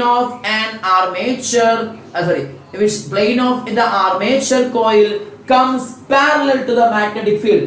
ആർമേച്ചറിന്റെ പ്രതലം. യെസ്, ആൽബർട്ട് പറഞ്ഞു കഴിഞ്ഞു. ഇതാണ് ആർമേച്ചർ എങ്കിൽ ആർമേച്ചറിന്റെ പ്രതലം ഇതാണ്. ഈ പ്രതലം കാന്തിക മണ്ഡലത്തിന് സമാന്തരമായിരിക്കലേ വേണ്ടി. അപ്പൊ ഇങ്ങനെ കാന്തിക മണ്ഡലം ഇങ്ങനെ, ആർമേച്ചർ ഇങ്ങനെ നിൽക്കണം. ഇങ്ങനെ ആവുമ്പോ എന്താ? പ്രതലം കാന്തിക മണ്ഡലത്തിൽ പെർപെൻഡിക്കുലറാ, ലംബമായിട്ടാണ്. അപ്പൊ ഇതിലെന്താണ്? ലംബമാണ്, പെർപെൻഡിക്കുലറാ. ഇതിലാണ് മക്കളെ എന്ത്? പാരലൽ. സോ ക്വസ്റ്റ്യന്റെ ആൻസർ ഐൻസ്റ്റീൻ പറഞ്ഞു കഴിഞ്ഞു. ആൻസർ എന്താ മക്കളെ? ബി തന്നെയാണ്. ബി ഏതാടാ? ബി. അടുത്ത ക്വസ്റ്റ്യൻ. യെസ്, സുമയ്യ ശിഹാബും പറഞ്ഞു കഴിഞ്ഞു. പരമാവധി EMF ഉണ്ടാകുന്നത് ഏത് ഘട്ടത്തിലാണ്? ഇവിടെ EMF മാക്സിമം ഉണ്ടാവുക. മക്കളെ ശ്രദ്ധിക്കടാ. ആർമേച്ചർ ഇങ്ങനെയാണ് നിൽക്കുന്നതെങ്കിൽ EMF 0. ഇപ്പൊ ഫ്ലെക്സ് മാക്സിമ പോട്ടെ, എന്തായാലും ഇപ്പൊ EMF 0. ഓക്കെ, ഇതിന് നമ്മൾ 0 ഡിഗ്രി എന്ന് വിളിക്കും. ഇത് 0 ഡിഗ്രി. കാന്തിക മണ്ഡലം ഇങ്ങനെ, ആർമേച്ചർ ഇങ്ങനെ. ഈ അവസ്ഥ നമ്മൾ 0 ഡിഗ്രി എന്ന് വിളിക്കും. ഇപ്പോൾ ഇത് 90 ഡിഗ്രിയാണ്. ഇപ്പോൾ ഇത് 180 ഡിഗ്രിയാണ്. ഇപ്പോൾ ഇത് 270 ഡിഗ്രിയാണ്. ഇപ്പോൾ ഇത് 360 ഡിഗ്രിയാണ്. സെറ്റ് ആണല്ലോ? ക്ലിയർ ആണല്ലോ? അത് കറക്റ്റ് ആയിട്ട് മനസ്സിലാക്കി വെക്കുക. അപ്പൊ ഞാൻ ചോദിക്കട്ടെ, ഇത് എത്ര ഡിഗ്രിയാടാ? ഇത് 0 ഡിഗ്രി. ഇതോ 90 ഡിഗ്രി. ആ 0 പറയല് ആർമേച്ചറിന്റെ പ്രതലത്തിന്റെ ലംബവും കാന്തിക മണ്ഡലവും തമ്മിലുള്ള കോണാണ്. കാന്തിക മണ്ഡലം റൈറ്റിലേക്കാണ്, ആർമേച്ചറിന്റെ പ്രതലത്തിന്റെ ലംബവും റൈറ്റിലേക്കാണ്. അവർ തമ്മിൽ ഉണ്ടാക്കുന്ന കോണാണ് നമ്മൾ തീറ്റയായി സാധാരണ പറയാ, ആംഗിൾ ആയി സാധാരണ പറയാ. അപ്പൊ ആ തീറ്റ 0 ആവല് ഇതിലാണ്. ഇത് തീറ്റ 90 ഡിഗ്രിയാണ്. ഓക്കെ, സോ ഇത് 0 ഡിഗ്രിയാണ്, ഇത് 90 ഡിഗ്രിയാണ്. 90 ഇങ്ങനെ വന്ന് ആർമേച്ചറിന്റെ പ്രതലത്തിന്റെ ലംബം ഇങ്ങനെയല്ലേ ഉണ്ടാവാന്ന്, കാന്തിക മണ്ഡലം ഇങ്ങോട്ടും അല്ലേന്ന്, അവർ തമ്മിൽ ഉണ്ടാക്കുന്ന കോൺ 90 അല്ലേന്ന് കൃത്യമായിട്ട് കാര്യം മനസ്സിലാക്കി വെക്കുക. ഇനി ക്വസ്റ്റ്യൻ, പരമാവധി EMF ഏത് ഘട്ടത്തിലാണ് ഉണ്ടാവുക? ഒരു സംശയവും വേണ്ട. ഘട്ടം 2 സെക്കൻഡ് സ്റ്റേജിലാണ് മാക്സിമം എന്തുണ്ടാവുക? EMF ഉണ്ടാവുക. Very good. നെക്സ്റ്റ്, ഘട്ടം 1, 2 താരതമ്യം ചെയ്ത് EMF മാറ്റം വിശദമാക്കുക. സ്കോർ എന്ന് ആയിക്കോട്ടെ. എടാ, compare the stages 1 and 2 and explain change in magnitude of EMF. മക്കളെ ശ്രദ്ധിക്കടാ. ഒന്നാമത്തെ കേസിൽ EMF 0, രണ്ടാമത്തെ കേസിൽ EMF മാക്സിമം. മക്കളെ ഈ ഒരു പോയിന്റ് നിങ്ങൾ പഠിച്ചു വെക്കണം. ഒന്നാമത്തെ ഘട്ടത്തിൽ ഈ ഘട്ടത്തിൽ EMF ഇല്ല. എന്തുകൊണ്ട് EMF ഇല്ല എന്ന് ചോദിച്ചാൽ ഒറ്റ പോയിന്റാ പഠിച്ചു വെക്കേണ്ടി. മക്കളെ പഠിച്ചു വെക്കണ്ടാ, അത് പഠിച്ചു വെക്കണേ. എന്താ അറിയോ? Rate of change of magnetic flux. ഇത് പഠിക്കുക. എന്താ? Rate of change of magnetic flux. Okay, മലയാളത്തിൽ പറയുമ്പോ കാന്തിക ഫ്ലക്സിലുള്ള വ്യതിയാന നിരക്ക്. ഇതിനെ കുറിച്ച് നിങ്ങൾ ഡീറ്റെയിൽ ആയിട്ട് +2 6ാമത്തെ ചാപ്റ്ററിലാണ് പഠിക്കുക. ഇലക്ട്രോമാഗ്നറ്റിക് ഇൻഡക്ഷൻ എന്നുള്ള ചാപ്റ്റർ +2 പഠിക്കും കേട്ടോ. അപ്പൊ ഇപ്പൊ തൽക്കാലം പഠിച്ചാൽ മതി. ലിസൺ, അതായത് ഈ അവസ്ഥയിൽ EMF 0, ഈ അവസ്ഥയിൽ EMF മാക്സിമ. എന്തുകൊണ്ടാണ് ഈ അവസ്ഥയിൽ EMF മാക്സിമ ആയതെന്ന് ചോദിച്ചാൽ 0 ആയതെന്ന് ചോദിച്ചാല് rate of change of magnetic flux അല്ലെങ്കിൽ കാന്തിക ഫ്ലക്സിലുള്ള വ്യതിയാന നിരക്ക് 0 അതുകൊണ്ട് അവിടെ EMF 0 ആയത്. എന്തുകൊണ്ട് ഈ കേസിൽ EMF മാക്സിമം ആയത്? ഈ കേസിൽ rate of change of magnetic flux എന്താണ്? മാക്സിമം ആണ്. അല്ലെങ്കിൽ കാന്തിക ഫ്ലക്സിലുള്ള വ്യതിയാന നിരക്ക് എന്താണ്? മാക്സിമം ആണ്. അതുകൊണ്ടാണ് ഈ കേസിൽ മാക്സിമം എന്തുണ്ടായത്? EMF ഉണ്ടായത് എന്നതാണ് നിങ്ങൾ മനസ്സിലാക്കേണ്ട ഒരു കാര്യം. അപ്പൊ കൃത്യമായി എഴുതുക. ഘട്ടം 1, 2 താരതമ്യം ചെയ്യുക. EMF മാറ്റം വിശദമാക്കുക. ഇവിടെ EMF എന്താണ്? 0. ഇവിടെ EMF എന്താണ്? മാക്സിമം. എന്തുകൊണ്ട് 0 ആയി? ഒറ്റ പോയിന്റാ. Rate of change of magnetic flux ഇവിടെ എന്താണ്? 0. കാന്തിക ഫ്ലക്സിലുള്ള വ്യതിയാന നിരക്ക് ഇവിടെ 0. അതുകൊണ്ട് EMF 0. ഇവിടെ എന്തുകൊണ്ട് EMF മാക്സിമായി? Rate of change of magnetic flux എന്താ? മാക്സിമം. കാന്തിക ഫ്ലക്സിലുള്ള വ്യതിയാന നിരക്ക് എന്താ? മാക്സിമം. അപ്പൊ എല്ലാവരും എന്ത് ചെയ്യണം എന്ന് വെച്ച് കഴിഞ്ഞാല് ഞാൻ ഈ പറഞ്ഞ ഈ ഒരു ടേം ഇറ്റ്സ് വെരി ഇമ്പോർട്ടന്റ്. അത് നിങ്ങൾ എന്തായാലും കമന്റ് ബോക്സിൽ കമന്റ് ചെയ്യണം. എല്ലാവരും അത് നിങ്ങൾ പഠിക്കാൻ വേണ്ടിയിട്ടാണ്. Rate of change of magnetic flux, കാന്തിക ഫ്ലക്സിലുള്ള വ്യതിയാന നിരക്ക്. സെറ്റ് അല്ലേ? It's very important. അപ്പൊ എന്തുകൊണ്ട് ഇവിടെ EMF മാക്സിമം ആയി ചോദിച്ചാൽ നിങ്ങൾ പറയേണ്ട അതാണ്. അപ്പൊ എന്താ? അവിടെ rate of change of magnetic flux maximum ആണ്. എന്തുകൊണ്ട് 0 ആയി? Rate of change of magnetic flux 0 ആണ്. അതുകൊണ്ട് എന്ന് പറയാ. സെറ്റ് അല്ലേ മക്കളെ? റെഡി അല്ലേ? Next one. Name the electronic components given below. താഴെ കൊടുത്തതില് ഇലക്ട്രോണിക് കമ്പോണന്റ്സ് അല്ലെ. Name the electronic components. എന്താണ്? താഴെ തന്നിരിക്കുന്ന ഇലക്ട്രോണിക് ഘടകങ്ങളുടെ പേര് എഴുതുക. മക്കളെ പറഞ്ഞോ. ഇത് യാര്? ഇത് റെസിസ്റ്റർ. പ്രതിരോധം എന്ന് പറയും. പ്രതിരോധം. ഇനി ഇതെന്താണ്? ഇത് ഇൻഡക്ടർ. ഓക്കെ ആണല്ലോ? ഇൻഡക്ടർ. അടുത്ത question. If each of these is connected to an AC circuit, ഇവരെ ഓരോരുത്തരെയും AC സർക്യൂട്ടുമായി ബന്ധിപ്പിച്ചാൽ which circuit has more power loss? അതിൽ ഏതിലാണ് കൂടുതൽ ഊർജ്ജ നഷ്ടം അല്ലെങ്കിൽ പവർ നഷ്ടം ഉണ്ടാവുക എന്ന് ചോദിച്ചാൽ, ഏതിലാണ് പവർ ലോസ് കൂടുതൽ ഉണ്ടാവുക ചോദിച്ചാൽ ഒരു സംശയവും വേണ്ട, റെസിസ്റ്ററിലാണ്, പ്രതിരോധത്തിലാണ്. പ്രതിരോധം മക്കളെ അപ്പൊ പഠിക്കുക. അതായത് ഒരു സർക്യൂട്ടിലെ വൈദ്യുതി നിയന്ത്രിക്കുക അല്ലെങ്കിൽ ഒരു സർക്യൂട്ടിലുള്ള വൈദ്യുത പ്രവാഹത്തിന്റെ വ്യതിയാനം നിയന്ത്രിക്കാൻ സഹായിക്കുന്ന ഘടകമാണ് inductor. These are the components which will എന്താണ് കൺട്രോൾ ദ ചേഞ്ച് ഇൻ എന്താണ് കറന്റ് ഇൻ എ സർക്യൂട്ട്. ഒരു സർക്യൂട്ടിലുള്ള കറന്റിലുള്ള ചേഞ്ചിനെ ഒപ്പോസ് ചെയ്യുന്ന കോയിൽസ് ആണ് മക്കളെ എന്ത്? ഇൻഡക്ടർ. അപ്പോൾ ഇൻഡക്ടറിനെയും റെസിസ്റ്ററിനെയും ഒരു സർക്യൂട്ട് നമുക്ക് എന്ത് ചെയ്യാൻ പറ്റും? കറന്റ് കുറക്കാൻ വേണ്ടി ഉപയോഗിക്കാൻ പറ്റും. അപ്പൊ AC സർക്യൂട്ട് ആണെങ്കിൽ റെസിസ്റ്റർ വെച്ചാലും ഇൻഡക്ടർ വെച്ചാലും അവിടുത്തെ കറന്റ് എന്ത് ചെയ്യും മക്കളെ? കുറയ്ക്കാൻ പറ്റും. അപ്പൊ ഒരു സർക്യൂട്ടിലെ കറന്റ് കുറക്കാൻ റെസിസ്റ്ററും പറ്റും, ഇൻഡക്ടറും പറ്റും. സർക്യൂട്ട് AC ആണെങ്കിൽ. സർക്യൂട്ട് DC ആണെങ്കിലോ ഇൻഡക്ടർ പറ്റൂല, റെസിസ്റ്റർ പറ്റും. അപ്പൊ നല്ലത് ഏതാ മക്കളെ? പറ. AC സർക്യൂട്ടിൽ ഇൻഡക്ടർ ആണ് കറണ്ട് റെഡ്യൂസ് ചെയ്യാൻ ബെസ്റ്റ് റെസിസ്റ്ററിനേക്കാളും. പക്ഷെ DC സർക്യൂട്ടിൽ ഇൻഡക്ടർ കറണ്ട് കുറക്കാൻ കഴിയില്ല. അതുകൊണ്ട് പിന്നെ ഏത് ഉപയോഗിക്കും? നമ്മൾ റെസിസ്റ്റർ ഉപയോഗിക്കും. അപ്പൊ AC-യിൽ ആരെ ഉപയോഗിക്കുക? ഇൻഡക്ടറിനെ. DC-യിൽ ആരെ ഉപയോഗിക്കുക? കറണ്ട് റെഡ്യൂസ് ചെയ്യാൻ റെസിസ്റ്ററിനെ ഉപയോഗിക്കുക. കൃത്യമായി മനസ്സിലാക്കി വെക്കുക. അപ്പൊ ചോദ്യം, എന്തുകൊണ്ട് AC-യിൽ നമ്മൾ റെസിസ്റ്ററിനെ ഉപയോഗിക്കുന്നില്ല കറണ്ട് കുറക്കാൻ? അതിന് ഉത്തരങ്ങൾ എന്താ പറയേണ്ടത്? എന്തുകൊണ്ട് AC സർക്യൂട്ടിൽ റെസിസ്റ്റർ ഉപയോഗിക്കുന്നില്ല എന്നുള്ള ചോദ്യത്തിന് നിങ്ങൾ ഉത്തരം പറയേണ്ടത് യെസ്, ആൽബർട്ട് ഐൻസ്റ്റീൻ പറഞ്ഞു കഴിഞ്ഞു. There will be loss of energy in the form of heat. Heat രൂപത്തിൽ അവിടെ എനർജി ലോസ് ഉണ്ടാവും. എന്തുപയോഗിക്കുകയാണെങ്കിൽ? റെസിസ്റ്റർ ഉപയോഗിക്കുകയാണെങ്കിൽ. പക്ഷെ ഇൻഡക്ടർ ഉപയോഗിക്കുകയാണെങ്കിലോ അവിടെ ഹീറ്റ് ലോസ് ഉണ്ടാകത്തില്ല. ഹീറ്റ് ഉണ്ടാക്കാൻ, കറണ്ട് ഒഴുകുമ്പോൾ ഹീറ്റ് ഉണ്ടാക്കാൻ അത് റെസിസ്റ്ററിനെ കഴിയുള്ളൂ. അത് ഉണ്ടായിട്ട് പോവല്ലേ, നമുക്ക് നഷ്ടമല്ലേ ആ സാധനം. അപ്പൊ ഒരു ലോസ് ആണ്, എനർജി ലോസ് ആണ്. ഇപ്പൊ റെസിസ്റ്റർ AC സർക്യൂട്ടിൽ ഉപയോഗിച്ചാൽ, ഇൻഡക്ടർ ഉപയോഗിച്ചാൽ എനർജി ലോസ് ഉണ്ടാവില്ല, കറണ്ട് കുറക്കാൻ പറ്റും. റെസിസ്റ്റർ ആവുമ്പോഴോ എനർജി ലോസ് ഉണ്ടാവും, കറണ്ട് കുറക്കാൻ പറ്റും. നല്ലതാ, എനർജി ലോസ് ഇല്ലാണ്ട് കറണ്ട് കുറക്കണം. DC ആവുമ്പോഴോ അവിടെ ഇൻഡക്ടർ വർക്ക് ചെയ്യൂല. അതുകൊണ്ട് എന്താണ് അത്? അവിടെ ഇൻഡക്ടർ വെച്ചാൽ കറണ്ട് കുറയൂല. പിന്നെ ആര് മാത്രമേ മാറുകയുള്ളൂ? റെസിസ്റ്റർ മാത്രം. കുറച്ച് ഹീറ്റ് ലോസ് ഉണ്ടായാലും അവിടെ സഹിച്ചോളുക. ക്ലിയർ അല്ലേ? യെസ്, താപനഷ്ടം എന്നാണ് മലയാളത്തിൽ പറയട്ടോ. അപ്പൊ താപനഷ്ടം ഏതിലുണ്ടാവൂടാ? റെസിസ്റ്ററിൽ. പ്രതിരോധത്തിൽ താപനഷ്ടം ഉണ്ടാകും, എന്നാൽ താപനഷ്ടം ഏതിലുണ്ടാവില്ല? ഇൻഡക്ടറിൽ ഉണ്ടാവില്ല. അപ്പൊ AC-യിൽ ബെസ്റ്റ് ആരാണ്? ഇൻഡക്ടർ. കൃത്യമായിട്ട് കാര്യം മനസ്സിലാക്കണേ. റെഡി? ഓക്കെ.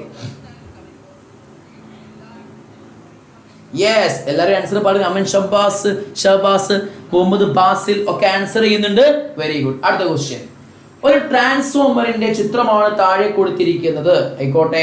ഇൻപുട്ടിൽ 12 വോൾട്ട് DC നൽകിയാൽ ഔട്ട്പുട്ട് വോൾട്ടേജ് മക്കളെ പ്രൈമറിയിൽ ലിസൺ, പ്രൈമറി ചുറ്റ് 100 ആണ്, സെക്കൻഡറി ചുറ്റ് 2000 ആണ്.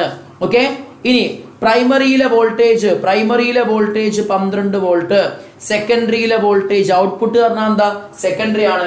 സെക്കൻഡറിയിലെ വോൾട്ടേജ് കാണണം. Equation VS/VP is equal to NS/NP. Okay. VS is equal to NS/NP into VP എന്ന് വരും. That is equal to മക്കളെ എന്താണ് NS? 2000. എന്താണ് NP? 100 into എന്താണ് VP? 12. 20 കട്ടായി 20 into 12. അപ്പൊ 240 വോൾട്ട് ഉണ്ടാവും. ക്ലിയർ? Yes, 240 volt. റെഡി? ഇനി അടുത്ത ക്വസ്റ്റ്യൻ. 12 വോൾട്ട് AC നൽകിയാൽ ഔട്ട്പുട്ട് വോൾട്ടേജ് എത്രയാണ്? നമ്മൾ പറഞ്ഞല്ലോ. Okay, sorry, output voltage 12 volt AC ആണ് അല്ലേ?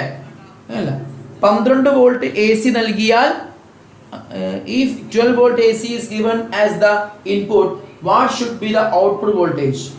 Okay, first question, sorry, first question തെറ്റാണ്. sorry. first question DC കൊടുത്താൽ ഔട്ട്പുട്ട് വോൾട്ടേജ് എന്താ മക്കളെ? 0 വോൾട്ട്. എന്തുകൊണ്ട്? DC കൊടുത്താൽ ഈ ട്രാൻസ്ഫോമർ വർക്ക് ചെയ്യോ മക്കളെ? ഈ ട്രാൻസ്ഫോമർ വർക്ക് ചെയ്യോ? ഇല്ല. അപ്പൊ ഇവിടെ DC കൊടുത്താൽ ഇവിടെ എന്തില്ല? അവിടെ കറണ്ട് ഉണ്ടാവില്ല. സോ ഒന്നാമത്തെ എന്റെ ആൻസർ എന്താ? 0 വോൾട്ട്. 0 വോൾട്ട്. ഓക്കെ, ഉണ്ടാവില്ല. ഇനി 12 വോൾട്ട് AC നൽകിയാലോ? AC നൽകിയാലാണ് ഇത് 12 വോൾട്ട് AC കൊടുക്കുമ്പോ നമുക്ക് ഇത് കിട്ടും. 240 വോൾട്ട് എന്ന് കിട്ടും കേട്ടോ. 240 വോൾട്ട് എന്ന് കിട്ടും. സെറ്റ് അല്ലേ? റെഡി. അടുത്ത ക്വസ്റ്റ്യൻ. ഈ സന്ദർഭത്തിൽ സെക്കൻഡറിയിലെ ഒരു ചുറ്റിലെ വോൾട്ടത എത്ര? മക്കളെ സിമ്പിളാ. സെക്കൻഡറിയില് എത്ര ചുറ്റാ? 2000 ചുറ്റ് മക്കളെ. 2000 ചുറ്റുകൾക്ക് 2000 ടേൺസിന് 240 വോൾട്ട് കിട്ടുന്നുണ്ട്. അപ്പൊ ഒരു ടേണിൽ എത്ര വോൾട്ട് എന്നല്ലേ ക്വസ്റ്റ്യൻ. 2000 ചുറ്റുകൾക്ക് 240 വോൾട്ട് ഉണ്ടെങ്കിൽ ഒരു ടേണിന് 240/2000 വോൾട്ട് അല്ലേ? ഇത് കട്ടാവും. അപ്പൊ എന്താ വരിക? 24/200 12/100 എന്ന് അടിക്കാം. അത്രയും വോൾട്ട് ഉണ്ടാവുക. Okay, that is 0.12 volt. നല്ല ലോജിക്കൽ ക്വസ്റ്റ്യൻ, നല്ല ക്വസ്റ്റ്യൻ. ഓക്കെ അല്ലേ? അപ്പൊ സി ക്വസ്റ്റ്യൻ എന്താണ്? ഒരു ചുറ്റിൽ എത്ര വോൾട്ട് ഉണ്ടാവും എന്നാണ് ക്വസ്റ്റ്യൻ. എടാ 2000 ചുറ്റുകൾക്കാണ് 240 വോൾട്ട് കിട്ടി. അപ്പൊ ഒരു ചുറ്റിന് എത്ര ഉണ്ടാവുന്നതിനെ കാണാം. 240/2000 വെച്ചത് ആൻസർ ആണ്. 0.12 വോൾട്ട് ഉണ്ടാവും ഒരു ചുറ്റുകൾക്ക് കേട്ടോ. ഒരു ചുറ്റിന് കേട്ടോ. റെഡി ആണെന്ന് വിചാരിക്കുന്നു. നല്ല ക്വസ്റ്റ്യൻ ആയിരുന്നു. അടുത്ത question. Find out the odd one and justify your answer. Okay, odd one നമ്മൾ കാണണം. അതിന്റെ ആൻസർ എന്ത് ചെയ്യും വേണം? ജസ്റ്റിഫൈ ചെയ്യും വേണം. മൈക്രോഫോൺ ഇലക്ട്രോമാഗ്നറ്റിക് ഇൻഡക്ഷനാ. ലൗഡ് സ്പീക്കർ എന്താ? മോട്ടോർ പ്രിൻസിപ്പിളാ. ട്രാൻസ്ഫോമറോ മ്യൂച്വൽ ഇൻഡക്ഷനാ. പക്ഷെ ഇത് ഇലക്ട്രോമാഗ്നറ്റിക് ഇൻഡക്ഷൻ ഉണ്ടായതാ അല്ലെ? ഇതെന്താടാ? വൈദ്യുതകാന്തിക പ്രേരണം. ഇതോ മോട്ടോർ തത്വം. ഇതോ മ്യൂച്വൽ ഇൻഡക്ഷൻ ആണെങ്കിലും അത് ഇലക്ട്രോമാഗ്നറ്റിക് ഇൻഡക്ഷൻ വൈദ്യുതകാന്തിക പ്രേരണത്തിൽ ഉണ്ടായതാണല്ലോ. ആയിക്കോട്ടെ. ജനറേറ്ററോ വൈദ്യുതകാന്തിക പ്രേരണം. അപ്പൊ എന്താ? ഇതും വൈദ്യുതകാന്തിക പ്രേരണത്തിന്റെ ബാക്കിയാണ്. ഇതും അപ്പൊ ലൗഡ് സ്പീക്കർ ഒറ്റയാൾ. അപ്പൊ കിട്ടി ആരാണ്? Loud speaker. കാരണം എന്താണ്? ലൗഡ് സ്പീക്കർ മോട്ടോർ തത്വത്തിന്റെ അടിസ്ഥാനത്തിലാണ് മക്കളെ എന്ത് ചെയ്യുക? പ്രവർത്തിക്കുക എന്നുള്ള കാര്യം മനസ്സിലാക്കി വെക്കുക. സെറ്റ് ആണെന്ന് വിചാരിക്കുന്നു. നെക്സ്റ്റ് വൺ ഈസ് അടുത്ത ക്വസ്റ്റ്യൻ നോക്കടാ. അടുത്ത ക്വസ്റ്റ്യൻ എന്താണ്? വൈദ്യുതി വിതരണത്തിലെ ചാലക കമ്പികളുടെ വണ്ണം കൂട്ടി പ്രസരണ നഷ്ടം കുറയ്ക്കാവുന്നതാണ് അല്ലെ? പ്രസരണ നഷ്ടം ചെയ്യാൻ പറ്റും, കുറയ്ക്കാൻ പറ്റും. കട്ടി കൂട്ടണം. ചാലക കമ്പികളുടെ എന്ത് കൂട്ടണം? വണ്ണം കൂട്ടണം. ചാലക കമ്പികളുടെ വണ്ണം കൂട്ടി പ്രസരണ നഷ്ടം ചെയ്യാൻ പറ്റും, കുറക്കാൻ പറ്റും എന്ന് പറഞ്ഞു. ഇനി അടുത്ത question. By increasing diameter of conductors transmission loss could be reduced. അപ്പൊ എന്താണ്? ട്രാൻസ്മിഷൻ ലോസ് സ്റ്റേറ്റ്മെന്റ് ആണ്. ഓക്കെ, ഇനി അടുത്തതായിട്ട് നോക്കടാ. എന്താണ്? ഇത്തരത്തിൽ ചാലക കമ്പികളുടെ വണ്ണം കൂടുമ്പോൾ നേരിടുന്ന ബുദ്ധിമുട്ട് എന്താണ്? Okay, what are the difficulties arise if thick wires used as transmission line? മക്കളെ ശ്രദ്ധിക്കുക. നമുക്ക് നമ്മള് പ്രസരണ നഷ്ടം ട്രാൻസ്മിഷനിൽ നമ്മൾ എന്ത് ചെയ്യും? അവിടെ കുറെ കറണ്ട് ഇങ്ങനെ ഒഴുകുമ്പോ ചാലകം കണ്ടക്ടറിന് എന്തുണ്ട്? റെസിസ്റ്റൻസ് ഉണ്ട്. അതുകൊണ്ട് കുറെ ഹീറ്റ് പ്രൊഡ്യൂസ് ചെയ്യും. അത് നമുക്ക് നഷ്ടമാണ്. നമ്മൾ കഷ്ടപ്പെട്ടുണ്ടാക്കിയ ഇലക്ട്രിക്കൽ എനർജി വെറുതെ ഇങ്ങനെ ഹീറ്റായി പോവാനുള്ള അല്ലല്ലോ, നമുക്ക് നഷ്ടമല്ലേ. ആ നഷ്ടം നമുക്ക് എങ്ങനെ നികത്താൻ പറ്റും എന്നുള്ളതാണ് ക്വസ്റ്റ്യൻ. അപ്പൊ നമുക്ക് എന്ത് ചെയ്യാൻ പറ്റും? ഒന്ന്, അതിന്റെ കട്ടി കൂട്ടി വെക്കുക. കട്ടി കൂട്ടുമ്പോൾ റെസിസ്റ്റൻസ് കൂടും. അപ്പൊ എന്തായിക്കോളും? അവിടെ ഹീറ്റ് പ്രൊഡ്യൂസ്ഡ് കുറയും, ഉൽപ്പാദിപ്പിക്കപ്പെടുന്ന താപം കുറയും. കാരണം H is equal to I² RT എന്ന സമവാക്യം അനുസരിച്ച് അവിടെ എന്തുണ്ടാവും? പ്രസരണ നഷ്ടം നിങ്ങൾക്ക് ഉണ്ടാവും അല്ലെ? ആ നഷ്ടം കുറക്കാൻ I കുറക്കുക, R കുറക്കുക, T കുറക്കുക, അതാ മാർഗങ്ങൾ. അതിൽ R കുറച്ചാൽ കുറയും, സംഭവം ശരിയാ. പക്ഷെ R കുറക്കാൻ വേണ്ടി നിങ്ങൾക്ക് വണ്ണം കൂട്ടിയാലുള്ള പ്രശ്നം എന്താ? വണ്ണം ചെറിയ കമ്പിയാണെങ്കിൽ ഇങ്ങനെ പോസ്റ്റ് വെച്ച് കൊണ്ടുപോവാ. വണ്ണം കൂടിയ കമ്പിയാണെങ്കിൽ പോസ്റ്റുകൾ അടുത്തടുത്ത് വെക്കേണ്ടി വരൂലേ? ഓവർ വെയിറ്റ് ആവും. ഓവർ വെയിറ്റ് ആയി കഴിഞ്ഞാൽ കൂടുതൽ ഇലക്ട്രിക് പോസ്റ്റുകൾ ഉപയോഗിക്കേണ്ടി വരും. That is not economical. അതെന്തല്ല? എക്കണോമിക്കൽ അല്ല, അത് ഹൈ കോസ്റ്റ് ഉണ്ടാക്കും. അതുകൊണ്ട് തന്നെ നമുക്ക് എന്താണ്? അത് ഉപയോഗിക്കാൻ പറ്റില്ല. ഈ ഒരു കോൺസെപ്റ്റിലാണ് ഇത് ചോദിച്ച ഉത്തരങ്ങൾ എഴുതണ്ടേ. അടുത്ത ക്വസ്റ്റ്യൻ. പ്രസരണ നഷ്ടം കുറയ്ക്കാനുള്ള മറ്റൊരു മാർഗം നിർദ്ദേശിക്കുക. മക്കളെ എന്താ? ഒറ്റ മാർഗത അതാ നിങ്ങൾ പറയണ്ടേ. എന്താ? By using yes step up transformer ഉപയോഗിക്കുക. എന്നിട്ടോ വോൾട്ടേജ് ഇൻക്രീസ് ചെയ്തിട്ട് കറണ്ട് ഡിക്രീസ് ചെയ്തിട്ട് H is equal to I square RT എന്ന ഇക്വേഷൻ അനുസരിച്ച് ഹീറ്റ് ലോസ് എന്ത് ചെയ്യുക, കുറക്കുക. So by increasing voltage we can reduce the current. Due to that എന്താ മക്കളെ പറ, due to that heat loss decreases. ഈ വോൾട്ടേജ് വെറുതെ കൂട്ടാൻ പറ്റൂല. അപ്പൊ നമ്മൾ എന്ത് ചെയ്യും, ട്രാൻസ്ഫോമർ ഉപയോഗിക്കും. എന്ത് ട്രാൻസ്ഫോമർ? Step up. അപ്പൊ സ്റ്റെപ്പ് അപ്പ് ട്രാൻസ്ഫോമർ ഉപയോഗിക്കുമ്പോൾ വോൾട്ടേജ് കൂടുന്നു, കറണ്ട് കുറയുന്നു, ഹീറ്റ് ലോസ് കുറയുന്നു, കഴിയുന്നു. പരിപാടി കഴിഞ്ഞില്ലേ? ഓക്കെ. അപ്പൊ എന്താണ്, സ്റ്റെപ്പ് അപ്പ് ട്രാൻസ്ഫോമർ ഉപയോഗിച്ച് വോൾട്ടേജ് വർദ്ധിപ്പിച്ച് കറണ്ട് കുറച്ച് നമുക്ക് എന്ത് ചെയ്യാം, പ്രഷർ നഷ്ടം കുറയ്ക്കാൻ പറ്റും. ഈ ഒരു കാര്യം മക്കൾ കൃത്യമായിട്ട് മനസ്സിലാക്കി വെക്കുക. അടുത്ത question. Identify the relation in the first pair and complete the following. ആദ്യത്തെ പെയർ നോക്കിയിട്ട് കംപ്ലീറ്റ് ചെയ്യാം. ഇലക്ട്രോമാഗ്നറ്റിക് ഇൻഡക്ഷൻ, മൂവിംഗ് കോയിൽ, മൈക്രോഫോണോ സംഭവിച്ച് മ്യൂച്വൽ ഇൻഡക്ഷനോ, ട്രാൻസ്ഫോമർ യെസ് അവിടെ എഴുതി കഴിഞ്ഞു.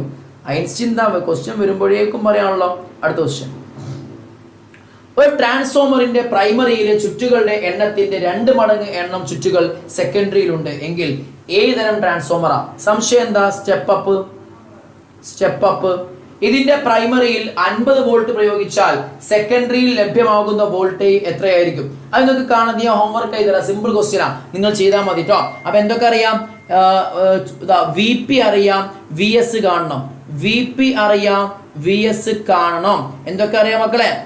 NP അറിയാം, NP അറിയില്ല, സോറി. N സെക്കൻഡറി എത്രയാ പറഞ്ഞത്? സെക്കൻഡറി ചുറ്റുകളുടെ എണ്ണം പ്രൈമറി ചുറ്റിന്റെ 2 മടങ്ങാ. അപ്പൊ എന്താ, N സെക്കൻഡറി എന്താ 2 times NP എഴുതണം അല്ലെ? ഞാൻ വേണമെങ്കിൽ ചെയ്തുതരാം. അപ്പൊ എന്താ കാണാൻ പറഞ്ഞ VS. So VS by VP is equal to NS by NP ആണ്. സോ ഇവിടെ നമുക്കറിയാം NS പറഞ്ഞാൽ എന്താ 2 times NP ആണ്. അപ്പൊ നമ്മൾ എന്ത് ചെയ്യും? VS by VP എത്ര? VP 50 ആണ് is equal to NS by NS എത്ര? NS പറഞ്ഞാൽ എത്ര? 2 NP ആണെന്ന് ക്വസ്റ്റ്യനിൽ പറഞ്ഞിട്ടുണ്ട് അല്ലേ? ഓക്കെ. സെക്കൻഡറി ടേൺസിന്റെ എണ്ണം 2 times പ്രൈമറി ടേൺസിന്റെ എണ്ണം എന്ന് പറഞ്ഞിട്ടുണ്ട്. ഓക്കെ ആണോ? യെസ്. അപ്പൊ എന്താണ്, പിന്നെ അല്ല സോറി തിരിച്ചാ പറഞ്ഞ്, പ്രൈമറി ചുറ്റുകളുടെ എണ്ണം തിരിച്ചാ പറഞ്ഞത് ചേട്ടാ. അല്ല, പ്രൈമറി ചുറ്റുകളുടെ എണ്ണത്തിന്റെ 2 മടങ്ങ് എണ്ണം ചുറ്റുകൾ സെക്കൻഡറി. അപ്പൊ സെക്കൻഡറി എന്താണ്, 2 പ്രാവശ്യം പ്രൈമറി. ഓക്കെ, അത് എഴുതിയ കറക്റ്റ് ആണ്. സോ ബൈ NP ഉണ്ടാകും. സോ ഇത് കട്ടാവും. ഇത് കട്ടാകുമ്പോ മക്കളെ VS എന്താ വരിക? 2 times എന്താണ് 50 ആണ്. ആൻസർ ഈസ് 100 വോൾട്ട് എന്നുണ്ടാവും. സെറ്റ് അല്ലേ? റെഡി അല്ലേ? യെസ്. അമൻ ഷഹബാസ് ചോദിക്കുന്നുണ്ട്, voltage inversely proportional to current ആവണമെങ്കിൽ പവർ കോൺസ്റ്റന്റ് അല്ലേ? എക്സാക്ട്ലി. പവർ കോൺസ്റ്റന്റ് ആയതുകൊണ്ടാണ് വോൾട്ടേജും കറണ്ടും ഇൻവേഴ്സ്ലി പ്രൊപ്പോർഷണൽ ആയത് കേട്ടോ. റെഡി? ഓക്കെ. നെക്സ്റ്റ്. അപ്പൊ ഈ ക്വസ്റ്റ്യൻ ആൻസർ ഓക്കെ ആണെന്ന് വിചാരിക്കുന്നു. ഇതിലെ പ്രൈമറി കറണ്ട് 4 ആംപിയർ ആണെങ്കിൽ സെക്കൻഡറി കറണ്ട് ഇനി കാണാൻ മക്കളെ സിമ്പിൾ ആണ്. പ്രൈമറി കറണ്ട് എത്ര? 4 ആംപിയർ. അപ്പൊ സെക്കൻഡറി അപ്പൊ എന്താ? IS by IP is equal to VP by VS. From here what is IS? VP by VS into IP ആണ്. എന്താണ് VP? VP എന്ന് പറഞ്ഞാൽ നമുക്കറിയാം 50 ക്വസ്റ്റ്യനിൽ പറഞ്ഞിട്ടുണ്ട്. VS 100 എന്ന് കിട്ടിയിട്ടുണ്ട്. IP ഒരു പറഞ്ഞു 4 ആംപിയർ ആണ്. അപ്പൊ 4 × 50 എത്ര? 200. 200 by 100 എത്ര മക്കളെ? 2 ആംപിയർ. സോ കറണ്ട് എത്ര? 2 ആംപിയർ. ഇതാണ് നമ്മളുടെ എന്ത് കറണ്ട് വരിക. ഓക്കെ ആണല്ലോ? അപ്പൊ ഇത്രയും കാര്യങ്ങൾ മക്കൾക്ക് സെറ്റ് ആണെന്ന് വിചാരിക്കുന്നു. Okay, yes. അടുത്ത ക്വസ്റ്റ്യനിലേക്ക് നമ്മൾ കടക്കുമ്പോൾ മക്കളെ, find out the relation in the relation and fill the blanks. ഈ വിട്ട ഭാഗം പൂരിപ്പിക്കാൻ question. Generator, moving coil. Generator എന്താ? Armature, induced EMF. Moving coil മൈക്രോഫോണിൽ എന്താ മക്കളെ? വോയിസ് കോയിൽ ഉണ്ടാവും കേട്ടോ. Voice coil. Okay, voice coil. Okay ആണോ മക്കളെ? ഇതിൽ നിങ്ങൾ ഇനി കൂടുതലായിട്ടും ശ്രദ്ധിക്കേണ്ട മറ്റൊരു കാര്യം എന്ന് പറഞ്ഞാൽ ശ്രദ്ധിക്കണം. ഇതിൽ എന്താണ് മ്യൂച്വൽ ഇൻഡക്ഷൻ? മ്യൂച്വൽ ഇൻഡക്ഷൻ എന്താണ്?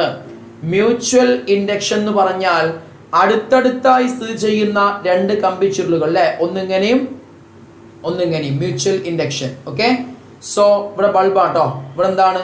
ഇതൊരു AC സ്രോതസ്സാണ്, AC സോഴ്സ് ആണ്, AC. അപ്പൊ ഇവിടെ പ്രൈമറി കൂടെ ഒരു AC ഒഴുകുന്ന സമയത്ത് അതുണ്ടാക്കുന്ന കാന്തിക ഫ്ലക്സിൽ വ്യതിയാനം സംഭവിക്കും. ആ വ്യതിയാനം സംഭവിക്കുമ്പോൾ സെക്കൻഡറി കോയിലിനും ആ ഫ്ലക്സ് കിട്ടും. അപ്പൊ സെക്കൻഡറി കോയിലുമായി ബന്ധപ്പെടുന്ന കാന്തിക ഫ്ലക്സിൽ വ്യതിയാനം സംഭവിക്കുമ്പോൾ സെക്കൻഡറി കോയിലിൽ EMF ഉണ്ടാവും. അപ്പൊ എന്താ, അടുത്തടുത്തായി സ്ഥിതി ചെയ്യുന്ന രണ്ട് കമ്പിച്ചുരുളുകളിൽ ഒന്നിലെ വൈദ്യുത പ്രവാഹ തീവ്രതയുള്ള വ്യതിയാനം കൊണ്ട് കൊണ്ടോ ദിശയുള്ള മാറ്റം കൊണ്ടോ തൊട്ടടുത്തുള്ള കോയിൽ ഒരു EMF പ്രേരണം ചെയ്യപ്പെടുന്ന പ്രതിഭാസമാണ് മ്യൂച്വൽ ഇൻഡക്ഷൻ. പഠിച്ചു വെക്കണം. It's a phenomenon of inducing an EMF in the secondary coil due to the variation of current in the primary coil. Primary കോയിലുള്ള കറണ്ടിലുള്ള വ്യതിയാനം കൊണ്ട് സെക്കൻഡറി കോയിലിൽ ഒരു EMF പ്രേരണം ചെയ്യപ്പെടുന്ന പ്രതിഭാസമാണ് മ്യൂച്വൽ ഇൻഡക്ഷൻ. ഈ മ്യൂച്വൽ ഇൻഡക്ഷൻ വർദ്ധിപ്പിക്കാൻ ചുറ്റുകളുടെ എണ്ണം ഇതോ കൂട്ടുക. ഈ ചുറ്റുകളുടെ എണ്ണം കൂട്ടിയാൽ മതി, ഇത് കൂട്ടിയാലും മതി, ഏത് കൂട്ടിയാലും കുഴപ്പമൊന്നുമില്ല. മ്യൂച്വൽ ഇൻഡക്ഷൻ വർദ്ധിക്കും, ഇവിടുത്തെ ബൾബിന്റെ ബ്രൈറ്റ്നസ് കൂടും. അടുത്തതായിട്ട് ഇവിടെ ഞാൻ AC വെച്ച് DC വെക്കണമെങ്കിൽ ഇവിടെ മ്യൂച്വൽ ഇൻഡക്ഷൻ ഉണ്ടാവൂല, ഈ ബൾബ് കത്തൂല. കാരണം എന്താ, ഇവിടുത്തെ കറണ്ട് മാറൂല. അതുകൊണ്ട് ഫ്ലക്സ് ചേഞ്ച് ആവോ? ഇല്ല, ഫ്ലക്സ് അങ്ങനെ തന്നെ നിൽക്കും, ഫ്ലക്സ് ചേഞ്ച് ആവൂല. അതുകൊണ്ട് EMF ഉണ്ടാവൂല. അപ്പൊ ബാറ്ററി ആണ് വെക്കണമെങ്കിൽ എന്തില്ല, മ്യൂച്വൽ ഇൻഡക്ഷൻ നടക്കൂല. പക്ഷേ ബാറ്ററി ആണ് വെക്കണമെങ്കിൽ സ്വിച്ച് ഓൺ ആക്കുമ്പോഴും ഓഫ് ആക്കുമ്പോഴും എന്ത് ചെയ്യും, ഇതിൽ കൂടെ ഒഴുകുന്ന കറണ്ടിൽ വ്യതിയാനം സംഭവിക്കുമ്പോൾ ഫ്ലക്സിൽ വ്യതിയാനം ഉണ്ടാകും. അപ്പൊ ഒരു EMF ഉണ്ടാവും, സെക്കൻഡറി ബൾബ് ഒന്ന് കത്തും, അപ്പൊ അതിനെ കെടും ചെയ്യും. അപ്പൊ ബാറ്ററി ആണ് അവിടെ വെക്കുന്നതെങ്കിൽ സ്വിച്ച് ഓൺ ആക്കുമ്പോഴും ഓഫ് ആക്കുമ്പോഴും ഈ ബൾബ് കത്തും. ഒക്കെ കൃത്യമായി ക്ലാസ്സിൽ പറയുന്ന കാര്യങ്ങളാണ്. ഓക്കെ, ഇനി അടുത്ത് എന്താ മക്കളെ, സെൽഫ് ഇൻഡക്ഷൻ. സെൽഫ് ഇൻഡക്ഷൻ എന്ന് പറഞ്ഞ മക്കളെ ശ്രദ്ധിക്കുക. സെൽഫ് ഇൻഡക്ഷൻ എന്ന് പറഞ്ഞാൽ it is a phenomenon of inducing an EMF in a coil due to the variation of current in the same coil. ഒരു കോയിലുള്ള കറണ്ടിലുള്ള വേരിയേഷൻ കൊണ്ട് അതേ കോയിലിൽ ഒരു EMF ഉണ്ടാകുന്ന ഫിനോമിനൻ പ്രതിഭാസമാണ് സെൽഫ് ഇൻഡക്ഷൻ. ഓക്കെ, ഒരു സോളിനോയിഡിലുള്ള വൈദ്യുത പ്രവാഹ തീവ്രതയിലുള്ള മാറ്റം കൊണ്ട് അതേ സോളിനോയിഡിൽ ഒരു EMF പ്രേരണം ചെയ്യപ്പെടുന്ന പ്രതിഭാസമാണ് സെൽഫ് ഇൻഡക്ഷൻ. ഇതാണ്, അതിലൊരു സോളിനോയിഡിനെ വെച്ചിട്ടുണ്ട്. അപ്പൊ എന്താ, ഇതിൽ ഒരു AC കൊടുത്തു കഴിഞ്ഞാൽ ആ സോളിനോയിഡിൽ തന്നെ എന്തുണ്ടാകും, ഒരു EMF ഉണ്ടാകും. അപ്പൊ പ്രശ്നം എന്താ വെച്ച് കഴിഞ്ഞാല്, ഒരു സോളിനോയിഡ് അതുമായി ബന്ധിപ്പിച്ചുകൊണ്ട് ഞാൻ ഒരു AC സ്രോതസ് ഇവിടെ ഒരു ബൾബ് വെച്ചു. അങ്ങനെ വെച്ചാൽ ഈ സോളിനോയിഡ് ഇല്ലായിരുന്നെങ്കിൽ ബൾബ് നന്നായി കത്തുമായിരുന്നു. ഈ സോളിനോയിഡ് വെച്ചപ്പോ ഇതിന്റെ ബ്രൈറ്റ്നസ് എന്തായി, കുറഞ്ഞു. കാരണം എന്താ, കാരണം മറ്റൊന്നുമല്ല, ഇവിടെ സെൽഫ് ഇൻഡക്ഷൻ നടക്കും. ഇവിടെ സെൽഫ് ഇൻഡക്ഷൻ നടക്കുന്ന സമയത്ത് ബാക്ക് EMF ഉണ്ടാവും. ആ ബാക്ക് EMF ഈ വോൾട്ടേജ് കുറക്കും. ഫോർ എക്സാമ്പിൾ, ഈ വോൾട്ടേജ് 10 വോൾട്ട് ഉണ്ട്, സെൽഫ് ഇൻഡക്ഷൻ വഴി 2 വോൾട്ട് ഉണ്ടായി എങ്കിൽ ആ 2 വോൾട്ട് ഈ 10 വോൾട്ടിന് എന്ത് ചെയ്യും, കുറക്കാൻ നോക്കുമ്പോൾ ഈ 2 വോൾട്ട് ഈ 10 വോൾട്ടിനെ തകർക്കാൻ നോക്കുമ്പോൾ ഇത് 8 വോൾട്ട് ആവും. സോ 8 വോൾട്ട് കൊണ്ടുള്ള ബ്രൈറ്റ്നസ്സേ ഉണ്ടാവുള്ളൂ. നേരത്തെ ഇതില്ലായിരുന്നെങ്കിലോ ഈ 10 വോൾട്ടും ആർക്ക് കിട്ടുമായിരുന്നു, ബൾബിന് കിട്ടുമായിരുന്നു. ആ ഒരു ലോജിക്ക് മക്കൾ മനസ്സിലാക്കി വെക്കുക. അപ്പൊ സെൽഫ് ഇൻഡക്ഷൻ നടക്കുമ്പോൾ അവിടെ എന്താ സംഭവിക്കുക, അവിടെ ബാക്ക് EMF ഉണ്ടായിട്ട് അവിടുത്തെ സഫല വോൾട്ടേജ് എന്ത് ചെയ്യും മക്കളെ, കുറക്കും എന്നുള്ള കാര്യം കൃത്യമായിട്ട് മനസ്സിലാക്കി വെക്കുക. ഇത് സെൽഫ് ഇൻഡക്ഷൻ ആണ്. സെൽഫ് ഇൻഡക്ഷനിൽ ആ കോയിലിലെ ആ സർക്യൂട്ടിലെ കറണ്ട് കുറയും, ബൾബിന്റെ ബ്രൈറ്റ്നസ് കുറയും, ഫാൻ ഉണ്ടെങ്കിൽ സ്പീഡ് കുറയും. ആ സോളിനോയിഡ് ഇല്ലായിരുന്നെങ്കിലോ സ്പീഡ് കൂടുതലായിരിക്കും. Okay, that's it. ഓക്കെ, ഇനി മക്കളെ അടുത്തൊരു കാര്യം എന്ന് പറഞ്ഞാൽ എന്താണ് watt hour meter. Watt hour meter എന്ന് പറഞ്ഞു കഴിഞ്ഞാൽ അത് എനർജി മെഷർ ചെയ്യുന്ന, നമ്മുടെ വീട്ടിൽ എത്ര ഊർജ ഉപഭോഗമുണ്ട് എന്നുള്ളത് അളക്കാൻ വേണ്ടി ഉപയോഗിക്കുന്ന ഒരു ഉപകരണമാണെന്ന് എനർജി മീറ്റർ. ഓക്കെ, അതായത് വാട്ട് അവർ മീറ്റർ എന്ന് പറയാം അതിനെ, വാട്ട് അവർ മീറ്റർ. അപ്പൊ വാട്ട് അവർ മീറ്റർ എന്താന്നുള്ളത് കൃത്യമായിട്ട് എന്ത് ചെയ്യുക, മനസ്സിലാക്കി വെക്കുക. റൈറ്റ്, യെസ്, അമൻ ഷവറേറ്റ് ആണ്.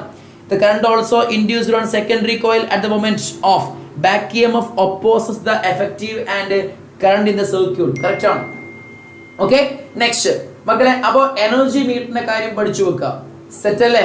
ഇത്രയും കാര്യങ്ങളാണ് മെയിൻ ആയിട്ടും ഈ ഒരു ചാപ്റ്ററിൽ പഠിക്കേണ്ടത്. പിന്നെ ട്രാൻസ്മിഷനിൽ വരുന്ന കുറച്ച് കാര്യങ്ങളുണ്ട്, ലാസ്റ്റിലേക്കുള്ള ജസ്റ്റ് നിങ്ങൾ റീഡ് ചെയ്ത് വിട്ടാൽ മതി. ഈ ചാപ്റ്ററിലെ ഇമ്പോർട്ടന്റ് ആയിട്ടുള്ള എല്ലാ ഏരിയാസും നമ്മൾ കവർ ചെയ്തിട്ടുണ്ട്. മക്കൾ കൃത്യമായിട്ട് എന്ത് ചെയ്യണം, പഠിച്ചു മുന്നോട്ട് പോകണം. ഓക്കെ അല്ലേ? പിന്നെ ഹൗസ് ഹോൾഡ് ഇലക്ട്രിഫിക്കേഷൻ, ഗൃഹവൈദ്യുതീകരണം, അതുമായി ബന്ധപ്പെട്ട് മക്കൾ മനസ്സിലാക്കേണ്ട കാര്യം, അത് സമാന്തരമായിട്ടാണ് ഉപകരണങ്ങൾ ബന്ധിപ്പിക്കേണ്ടതെന്നുള്ള കാര്യം മനസ്സിലാക്കി വെക്കുക. എപ്പോഴും ഫേസ് ലൈനിലാണ് സ്വിച്ചും പിന്നെ എന്തും പിന്നെ ഫ്യൂസും ഒക്കെ ബന്ധിപ്പിക്കേണ്ടത് ഫേസ് ലൈനിലാണ്, ന്യൂട്രൽ ലൈനിൽ ഒന്നും ബന്ധിപ്പിക്കുകയല്ല എന്നുള്ള കാര്യം നിങ്ങൾ ഓർത്ത് വെക്കുക. പിന്നെ പാരലൽ കോമ്പിനേഷനിലാണ് ഇത് നടത്തല്, അത് സമാന്തര രീതിയിലാണ് ഈ ഒരു കോമ്പിനേഷൻ ഉണ്ടാവുക എന്നുള്ള കാര്യം കൂടി മക്കൾ എന്ത് ചെയ്യുക, കൃത്യമായിട്ട് മനസ്സിലാക്കി വെക്കുക കേട്ടോ. ഓക്കെ അല്ലേ? അപ്പൊ ഇത്രയുമാണ് മെയിൻ ആയിട്ടും നമുക്ക് ഈ ഒരു ചാപ്റ്ററുമായി ബന്ധപ്പെട്ടുകൊണ്ട് നമുക്ക് ഡിസ്കസ് ചെയ്യാനുള്ളത്. ഇനി അടുത്ത ചാപ്റ്ററിലേക്ക് നമ്മൾ നീങ്ങാൻ പോവാണ് മക്കളെ. അടുത്ത ചാപ്റ്ററിലേക്ക് നമ്മൾ പോവാണ്. നെക്സ്റ്റ് ചാപ്റ്റർ നമ്മുടെ ഫോർത്ത് ചാപ്റ്ററിലേക്ക് പോവാം. റെഡി? നാലാമത്തെ ചാപ്റ്ററിലേക്ക് പോയി നോക്കിയാലോ മക്കളെ. ഫോർത്ത് ചാപ്റ്ററിലേക്ക് പോവാണെങ്കിൽ write down 2 uses of convex lens. Write down 2 uses of convex lens. മക്കളെ, എന്താണ് കോൺവെക്സ് ലെൻസിന്റെ 2 ഉപയോഗങ്ങൾ? ആർക്കെങ്കിലും പറയാൻ പറ്റുമോ? കോൺവെക്സ് ലെൻസിന്റെ 2 ഉപയോഗങ്ങൾ, കോൺവെക്സ് ലെൻസ് ഉപയോഗിക്കുന്ന 2 സ്ഥലങ്ങൾ ആരെങ്കിലും കമന്റ് ചെയ്യണം. ആർക്കെങ്കിലും അറിയോ കോൺവെക്സ് ദർപ്പണത്തിന്റെ 2 ഉപയോഗങ്ങൾ? ഒന്ന് മക്കളെ പറഞ്ഞോ, ഞാൻ അവിടെ എഴുതുന്നുണ്ട്. റിയർ വ്യൂ മിറർ അല്ലെ, വാഹനങ്ങളിൽ ഉപയോഗിക്കുന്ന സൈഡ് വ്യൂ മിറർ. ഓക്കെ, അതിൽ വാഹനങ്ങളിൽ ഉപയോഗിക്കുന്ന ദർപ്പണം ഏതാണ്? അത് കോൺവെക്സ് മിറർ ആണ്. പിന്നെ കോൺവെക്സ് മിറർ ഉപയോഗിക്കുന്ന മറ്റേതെങ്കിലും സാഹചര്യം പറ. കോൺവെക്സ് മിറർ ഉപയോഗിക്കുന്ന മറ്റ് ഏതെങ്കിലും സാഹചര്യം മക്കളെ പറ. എനിത്തിങ്, ഒന്നെങ്കിലും കമന്റ് ചെയ്യടാ. ഏതെങ്കിലും. Mirror used in hair pin band. Used in hair pin band. എടാ, ഹെയർ പിൻ ബാൻഡിൽ ഉപയോഗിക്കുന്നത് എന്താണ്? കോൺവെക്സ് മിറർ ആണ്. ഓക്കെ അല്ലേ? കോൺകേവ് മിറർ ആണ്. സോളാർ കുക്കറിൽ ഉപയോഗിക്കുക കോൺകേവ് ആണ്. ആൽബർട്ട്, സോളാർ കുക്കറിൽ ഉപയോഗിക്കുക കോൺകേവ്. അപ്പൊ കോൺകേവ് ആണെങ്കിൽ എവിടെ ഉപയോഗിക്കുക പറ? കോൺകേവ് ഉപയോഗിക്കുക സോളാർ കുക്കറിൽ, ഷേവിംഗ് മിറർ, മേക്കപ്പ് മിറർ, ഹെഡ്ലാമ്പ്സിൽ, ഹെഡ്ലൈറ്റിൽ ഉപയോഗിക്കുന്ന മിറർ അതാ കോൺകേവ് ആണ്. ഓക്കെ, പിന്നെ ഡെന്റിസ്റ്റ് യൂസ് ചെയ്യുന്ന മിററിൽ ഇതൊക്കെ എന്താണ്? കോൺകേവ് മിററിന്റെ ആപ്ലിക്കേഷൻസ് ആണ്. ഓക്കെ, ഓർത്ത് വെക്കുക. അപ്പൊ ഡെന്റിസ്റ്റിന്റെ ഒക്കെ ഏതാണ്? ഡെന്റിസ്റ്റിന്റെ മിറർ ഒക്കെ ഏതാണ്? കോൺകേവ് ആണ് കേട്ടോ. ഇനി അടുത്ത്, when an object is placed 30 centimeter away from a spherical mirror, its magnification is found to be -1. ഒരു ഗോളീയ ദർപ്പണത്തിന്റെ 30 സെന്റിമീറ്റർ അകലെ വസ്തു വെച്ചപ്പോൾ ആവർത്തനം -1 ആണ് എന്ന് കണ്ടു. പ്രതിബിംബത്തിന്റെ സ്വഭാവങ്ങൾ മക്കളെ ശ്രദ്ധിക്കടാ. ആവർത്തനം നെഗറ്റീവ് അല്ലേ? അപ്പൊ എന്താ? റിയൽ ആൻഡ് ഇൻവേർട്ടഡ് എന്ന് എഴുതാം. നെഗറ്റീവ് എന്ന് കണ്ടാൽ എന്താ? Real and inverted. പിന്നെ മാഗ്നിഫിക്കേഷൻ 1 ആയതുകൊണ്ട് ഹൈറ്റ് ഓഫ് ഇമേജും ഹൈറ്റ് ഓഫ് ഒബ്ജക്റ്റും എന്താ?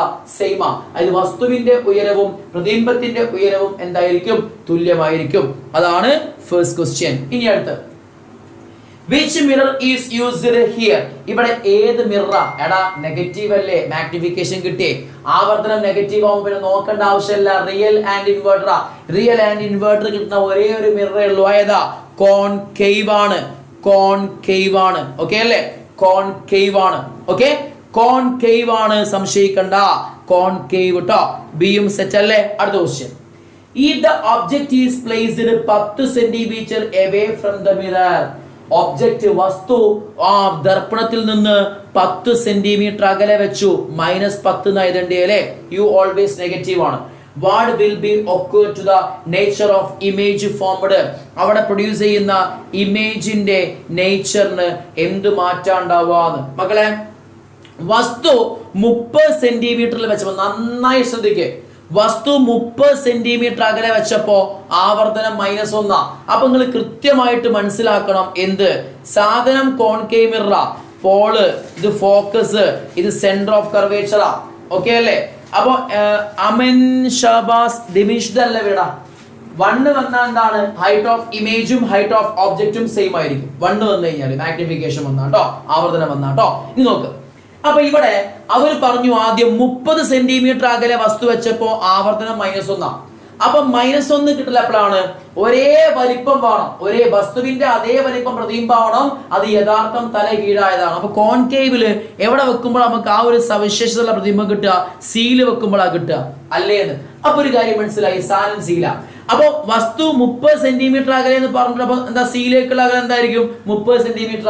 അപ്പൊ എഫിലേക്കുള്ള എത്ര ആയിരിക്കും? 15 സെന്റിമീറ്റർ. ശരിയല്ലേ? അപ്പൊ എഫിലേക്കുള്ള 15ഉം സിയിലേക്കുള്ള 30 എന്നുള്ള കൺഫേംഡ്. ഓക്കെ, ഇനി മക്കളെ എന്താ പറഞ്ഞറിയോ, 10 സെന്റിമീറ്ററിലാണ് വസ്തു വെക്കണതെങ്കിലോ, 10 സെന്റിമീറ്ററിലാണ് വസ്തു വെക്കണതെങ്കിൽ 10 സെന്റിമീറ്ററിൽ വസ്തു വെച്ചാൽ എന്താ, what change will occur in the nature of image formed? അപ്പൊ പ്രതിബിംബത്തിന്റെ സ്വഭാവത്തിന് എന്ത് മാറ്റം ഉണ്ടാവുക? ഇവിടെ അല്ലേ മക്കളെ, ഇത് 15 ഉണ്ട്, 10 അറിയുമ്പോഴേ ഉണ്ടാവും അല്ലേ, ഇവിടെ അല്ലേ വസ്തു വെക്കണെന്ന്.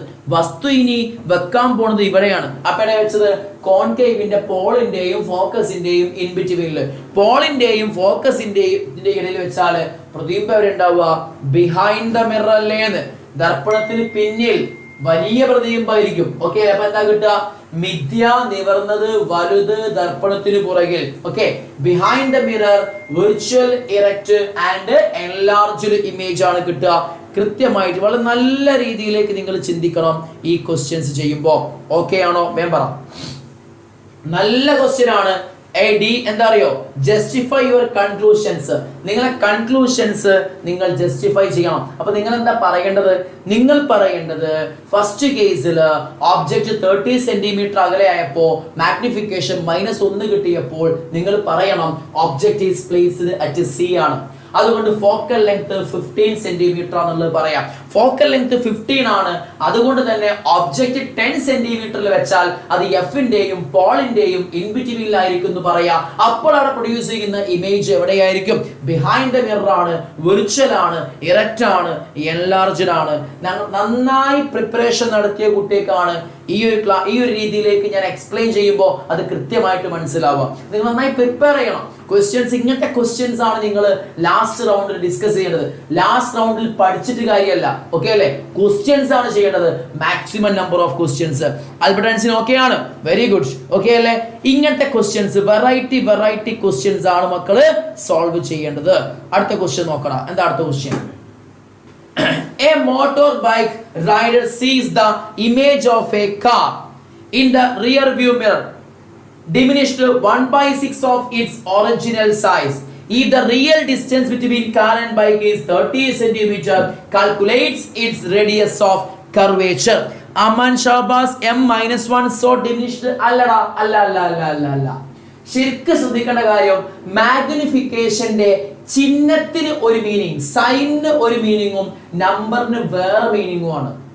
സൈൻ നെഗറ്റീവ് ആണോ, സൈൻ നെഗറ്റീവ് മാഗ്നിഫിക്കേഷനിൽ സൈൻ നെഗറ്റീവ് ആണോ സംശയിക്കേണ്ട, അത് റിയൽ ആൻഡ് ഇൻവേർട്ടറാ. സൈൻ പ്ലസ് ആണോ, വിർച്വൽ ആൻഡ് ഇറക്റ്റാ. ഇനി നമ്പർ 1 ആണോ, ഹൈറ്റ് ഓഫ് ഇമേജും ഹൈറ്റ് ഓഫ് ഒബ്ജക്റ്റും സെയിമാ. നമ്പർ 1 കൂടുതലാണോ, വലിയ ഇമേജാ. നമ്പർ 1 താഴെ. ഈ 1 താഴെ എന്ന് പറയുമ്പോൾ മൈനസ് അല്ല, പോയിന്റ് നമ്പേഴ്സ് ആ. 0ന്റെയും 1ന്റെയും അടുക്കാണ് എടുക്കേണ്ടി.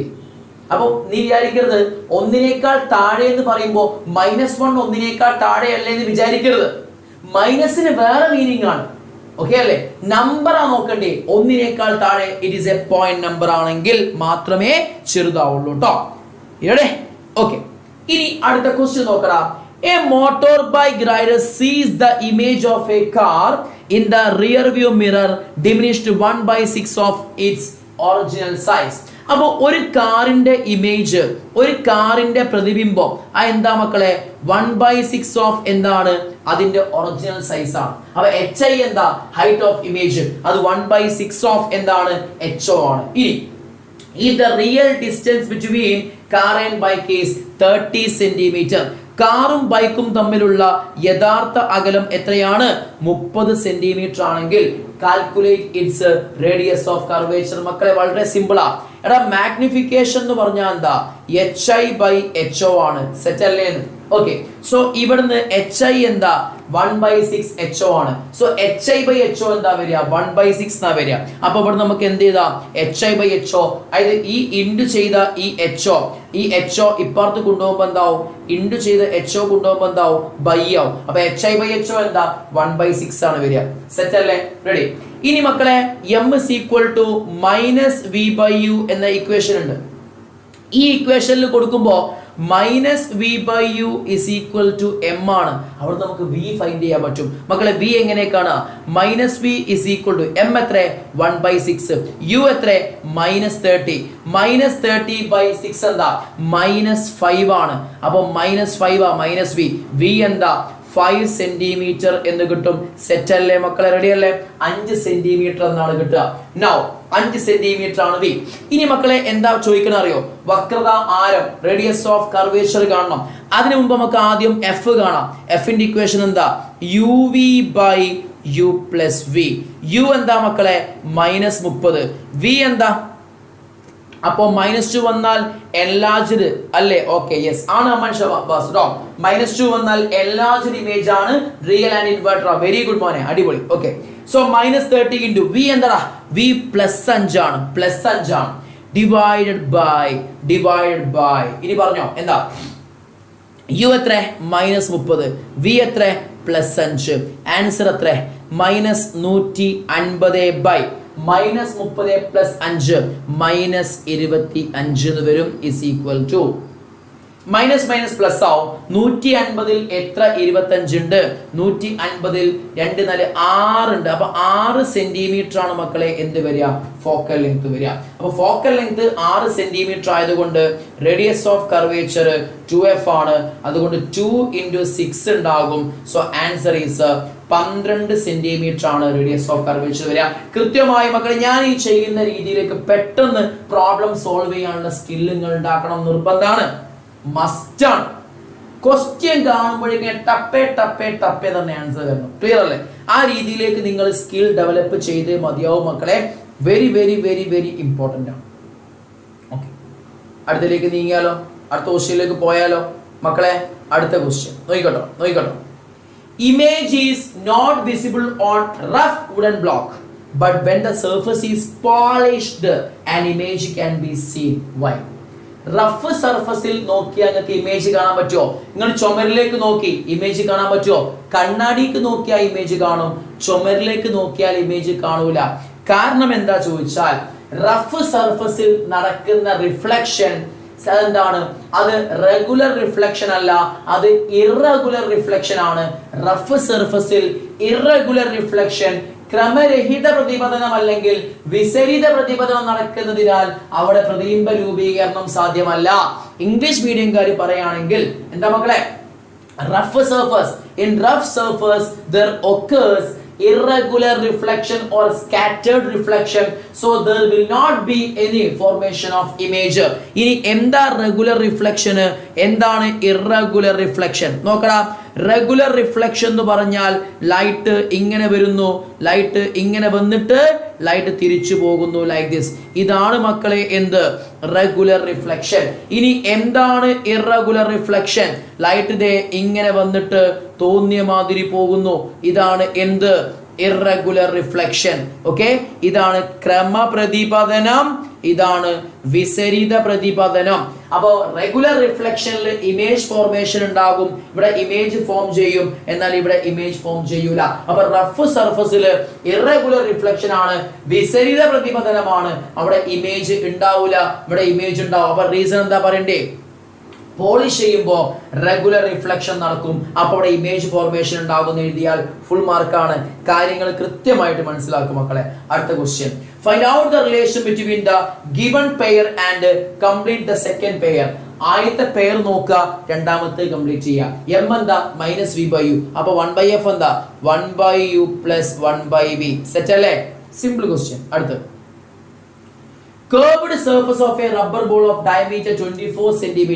എന്റെ കയ്യിൽ ഒരു റബ്ബർ ബോൾ ഉണ്ടോ, അതിന്റെ curved സർഫസിന്റെ ഡയമീറ്റർ, എടാ ഇത് ഞാൻ curved സർഫസ് ആക്കി എടുക്കുകയാണെങ്കിൽ ലിസൺ പ്ലീസ്, curved സർഫസിന്റെ ഡയമീറ്റർ. അപ്പൊ ഈ ഡയമീറ്റർ എത്രയാ മക്കളെ പറ? അത് 24 സെന്റിമീറ്റർ. അപ്പൊ ഇത് എത്ര ഉണ്ടാവല് പറ? ഇത് 12 സെന്റിമീറ്റർ ഉണ്ടാവും അല്ലെ? എത്ര ഉണ്ടാവുക? 12 സെന്റിമീറ്റർ. ഓക്കെ ആണല്ലോ? അപ്പൊ ഈ പോയിന്റിലേക്കുള്ള അകലോ ഇത് എത്ര ഉണ്ടാവും? 6 സെന്റിമീറ്റർ ഉണ്ടാവും. ആയിക്കോട്ടെ. Now is converted to a reflecting surface by completely covering using a aluminum foil. അപ്പൊ ഇതിന്റെ മുകളിൽ ഫുള്ള് അലുമിനിയം ഫോയിൽ കൊണ്ട് അങ്ങ് കവർ ചെയ്തു. അപ്പൊ പുറത്തുനിന്ന് നോക്കുമ്പോ എന്തായി? റിഫ്ലക്റ്റിംഗ് സർഫസ് ആയി. എന്ത് റിഫ്ലക്റ്റിംഗ് സർഫസാ? അത് പിന്നെ എന്താണ്? കോൺവെക്സ് മിറർ പോലെ ആയി. ഇത് കോൺവെക്സ് മിറർ പോലെ ആയി മാറി അല്ലേ? അപ്പൊ ഈ ഒരു ഭാഗം എടുക്കുകയാണെങ്കിൽ ഞാൻ ഈ ഒരു ഭാഗം എടുക്കുകയാണെങ്കിൽ ഇതൊരു കോൺവെക്സ് മിറർ പോലെ ആയി. ആയിക്കോട്ടെ.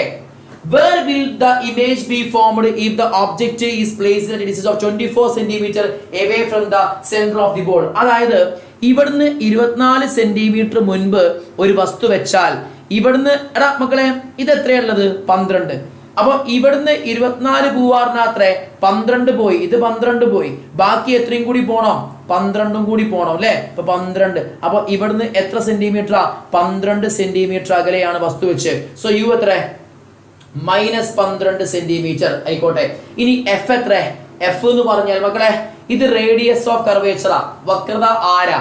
അപ്പൊ അതിന്റെ നടുവില ഫോക്കസ് ഉണ്ടാവുക. അപ്പൊ ഫോക്കസ് ഏരിയ ഉള്ളത് പറയും, ഫോക്കസ് ഏരിയ ഉള്ളത് പറയും. ഫോക്കസ് ഇവിടെ അല്ലേ? ഇതാരാ? ഫോക്കസാ. ഇതാരാ? സിയാ. അപ്പൊ ഫോക്കൽ ലെങ്ത് 6 സെന്റിമീറ്റർ അല്ലേന്ന്. അപ്പൊ എഫ് എന്താ? +6 സെന്റിമീറ്റർ കോൺവെക്സ് മിററാ. ഇനി എന്താ മക്കളെ അടുത്ത്? ഇനി നമുക്ക് കാണേണ്ടത് വി അല്ലേന്ന്. ഓക്കെ, ഇമേജ് എവിടെയാണ് ഉണ്ടാവുക എന്നാ ക്വസ്റ്റ്യൻ അല്ലേ.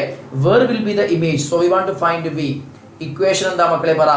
1/f is equal to 1/u plus 1/v. 1/v എന്താടാ? 1/f minus 1/u. v എന്താടാ? uf by u minus f. എങ്ങനെ ചെയ്യാ? u എന്താ? -12 into +6 by -12 minus 6. -12 into 6 by -18. ഇത് കട്ട്, ഇത് കട്ട്, ഇത് 3. -12 by -3 എന്താ? +4 സെന്റിമീറ്റർ ഉണ്ടാവും. അപ്പൊ ഇമേജ് ഉണ്ടാവുക +4 എന്ന് പറഞ്ഞാൽ മിററിന്റെ ബാക്ക് സൈഡിലാണ്, മിററിന്റെ ബാക്ക് സൈഡില് പ്ലസ് കിട്ടാനുള്ള കാരണം എന്താ? മിററിന്റെ ബാക്ക് സൈഡിലായതുകൊണ്ട്. സോ മിററിന്റെ ബാക്ക് സൈഡിൽ നമുക്ക് എന്ത് കിട്ടുകയാണ്? ഇമേജ് ഫോർമേഷൻ ലഭിക്കും. അപ്പൊ കൃത്യമായിട്ട് നിങ്ങൾ ധാരണയോട് കൂടി എന്ത് ചെയ്യുക? മനസ്സിലാക്കി വെക്കുക കേട്ടോ. യെസ് വേണം. ഇങ്ങനത്തെ ചെയ്യണമെങ്കിൽ എന്താണോ ക്വസ്റ്റ്യനിൽ പറഞ്ഞത് അത് വെച്ച് നിങ്ങൾ കൃത്യമായിട്ട് എന്ത് ചെയ്യണം? വരച്ചിട്ട് തന്നെ. അത് പറഞ്ഞത് നമ്മൾ ഇങ്ങനത്തെ സ്കിൽസ് നന്നായി ഉണ്ടാക്കിയെടുക്കണം. അത് നമുക്ക് ഏത് രീതി പ്രോബ്ലം എന്നാൽ ചെയ്യാൻ പറ്റും എന്നുള്ള കാര്യം.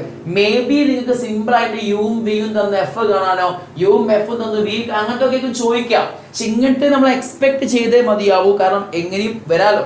നന്നായി ശ്രദ്ധിക്കാം. ഇനി is the image real or virtual? മക്കളെ ഇത് കോൺവെക്സ് മിറർ അല്ലേന്ന്. അപ്പൊ നോക്കേണ്ട ആവശ്യമില്ല, വിർച്വൽ ഇമേജാ. വിർച്വൽ ആണ്, ഇറക്റ്റ് ആണ്, ബിഹൈൻഡ് ദ മിറർ ആണ്. Okay, clear? കൃത്യമായിട്ട് മനസ്സിലാക്കി വെക്കുക. അടുത്ത question. A spherical mirror forms a real image at the same position of the object placed at a distance of 20 cm in front of the mirror. What type of mirror is this? മക്കളെ ഇത് എന്ത് type mirror ആണ്? ഇത് എന്ത് മിററാ? Spherical mirror forms a real image. മക്കളെ സംശയിക്കല്ലേ, real image form ചെയ്താൽ പിന്നെ ഒന്നും നോക്കണ്ട, കോൺകേവ് ആണ്. എന്താ മക്കളെ? കോൺകേവ് മിറർ ആണ്. Concave mirror. What is the magnification? Justify your answer. എന്താ മക്കളെ ഇതിന്റെ മാഗ്നിഫിക്കേഷൻ? എടാ ഒബ്ജക്റ്റ് വെച്ചത് 20 സെന്റിമീറ്ററിൽ, ഓക്കെ അല്ലേ? And the real image at the same position of object placed. വസ്തു വെച്ച അതേ സ്ഥലത്ത് ഇമേജ് ഉണ്ടായി. ആഹാ, സീല വെച്ചിട്ടുണ്ടാവും അല്ലെ? ആയിക്കോട്ടെ. Question, what is the magnification? മക്കളെ സീൽ വെക്കുമ്പോ സീൽ തന്നെ കിട്ടുക, അതേ വലിപ്പാണ്.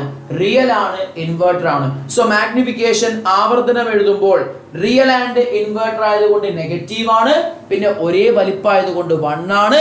സോ -1 ആണ് വരിക. Find out the focal length and radius of curvature of the mirror. മക്കളെ ഫോക്കൽ ലെങ്തും കാണണം, റേഡിയസ് ഓഫ് കർവേച്ചറും കാണണം. ഇവിടെ യു എന്ന് പറയുന്നത് ശരിക്കും ആറാ വരിക. വസ്തു എന്ന് പറഞ്ഞാൽ എവിടെയുള്ളത്? സീലാണുള്ളത്. ഇപ്പൊ സീലേക്കുള്ള അകലം, വസ്തുവിലേക്കുള്ള അകലം, റേഡിയസ് ഓഫ് കർവേച്ചറിലേക്കുള്ള അകലം ഒക്കെ സെയിം ആണ്. അപ്പൊ യു 6 ആണ്. അപ്പൊ മക്കളെ അപ്പൊ എഫ് എന്ന് പറഞ്ഞാൽ എന്താ? 6/2 ആയിരിക്കും. 6 എത്ര? -20 ആണ്. അതിന്റെ പകുതി എത്ര മക്കളെ? -10 സെന്റിമീറ്റർ ആണ് ഇതിന്റെ എന്ത് വരിക? ഫോക്കൽ ലെങ്ത് വരിക. ഓക്കെ, അടുത്ത. What are the peculiarities of the image formed by a plane mirror? ഒരു സമതല ദർപ്പണം. അപ്പൊ അതിൽ ആദ്യം നടക്കുന്ന പ്രതിബിംബ രൂപീകരണം കൃത്യമായിട്ട് മനസ്സിലാക്കണം. ദാ ഒരു സമതല ദർപ്പണത്തില് പ്രതിബിംബ രൂപീകരണം വരയ്ക്കുകയാണെങ്കിൽ ദാ യെസ്, ഒരു വസ്തു, ഇത് അതിൽ നിന്ന് വരുന്ന ലൈറ്റ് റേസ്, 2 ലൈറ്റ് റേസ്, ഒരു ലൈറ്റ് റേ ഇങ്ങനെ, ഒരു ലൈറ്റ് റേ ഇങ്ങനെ. ഈ 2 ലൈറ്റ് റേ നമ്മൾ ബാക്കോട്ടേക്ക് നീട്ടുമ്പോൾ അത് രണ്ടും ഒന്ന് ഇവിടെ വന്ന് മുട്ടും. ഇത് വരക്കാൻ പ്രാക്ടീസ് ചെയ്യണം, നിർബന്ധാണ്. ഓക്കെ അല്ലേ? സവിശേഷത പറഞ്ഞോളൂ. യെസ് ഫർഹ, നജാമോനു പറഞ്ഞോളൂ. എന്താണ് സവിശേഷതകൾ? എന്തൊക്കെയാണ്? ഒന്ന്, ബിഹൈൻഡ് ദ മിറർ. എവിടെ ഉണ്ടാവുക? മിററിന്റെ ബാക്കിൽ, ബിഹൈൻഡ് ദ മിറർ. പിന്നെന്താ മക്കളെ? Same size. രണ്ടെന്താണ്? സെയിം സൈസ്, ഒരേ വലിപ്പം. മൂന്നെന്താണ്? Real and inverted. ഇതൊക്കെ എന്തിന്റെ സവിശേഷതകളാ മക്കളെ? പ്ലെയിൻ മിററിൽ ഉണ്ടാവുന്ന ഇമേജ് ഫോർമേഷന്റെ സവിശേഷതയാണ്. കൃത്യമായിട്ട് മനസ്സിലാക്കി വെക്കുക. അപ്പൊ ഇതൊക്കെയാണ് ബിഹൈൻഡ് ദ മിറർ, ദർപ്പണത്തിന് പുറകിൽ, ഒരേ വലിപ്പം, same size, virtual and erect, മിഥ്യ, നിവർന്നത്. ഇത്രയും സാധനങ്ങൾ കറക്റ്റ് ആയിട്ട് നിങ്ങൾ മനസ്സിലാക്കി വെക്കണേ. ഇനി അടുത്തത്, a lighted candle is kept at a distance of 40 centimeter. 40 സെന്റിമീറ്ററിൽ ഒരു മെഴുകുതിരി കത്തിച്ചു വെച്ചിട്ടുണ്ട്. Focal length 20 centimetre. ഏത് മിററ? കോൺകേവ് മിററ. ഓക്കെ. എവിടെയാണ് അതിന്റെ പ്രതിബിംബം ഉണ്ടാവുക എന്നുള്ളത് നമ്മൾ നോക്കണ്ടേ?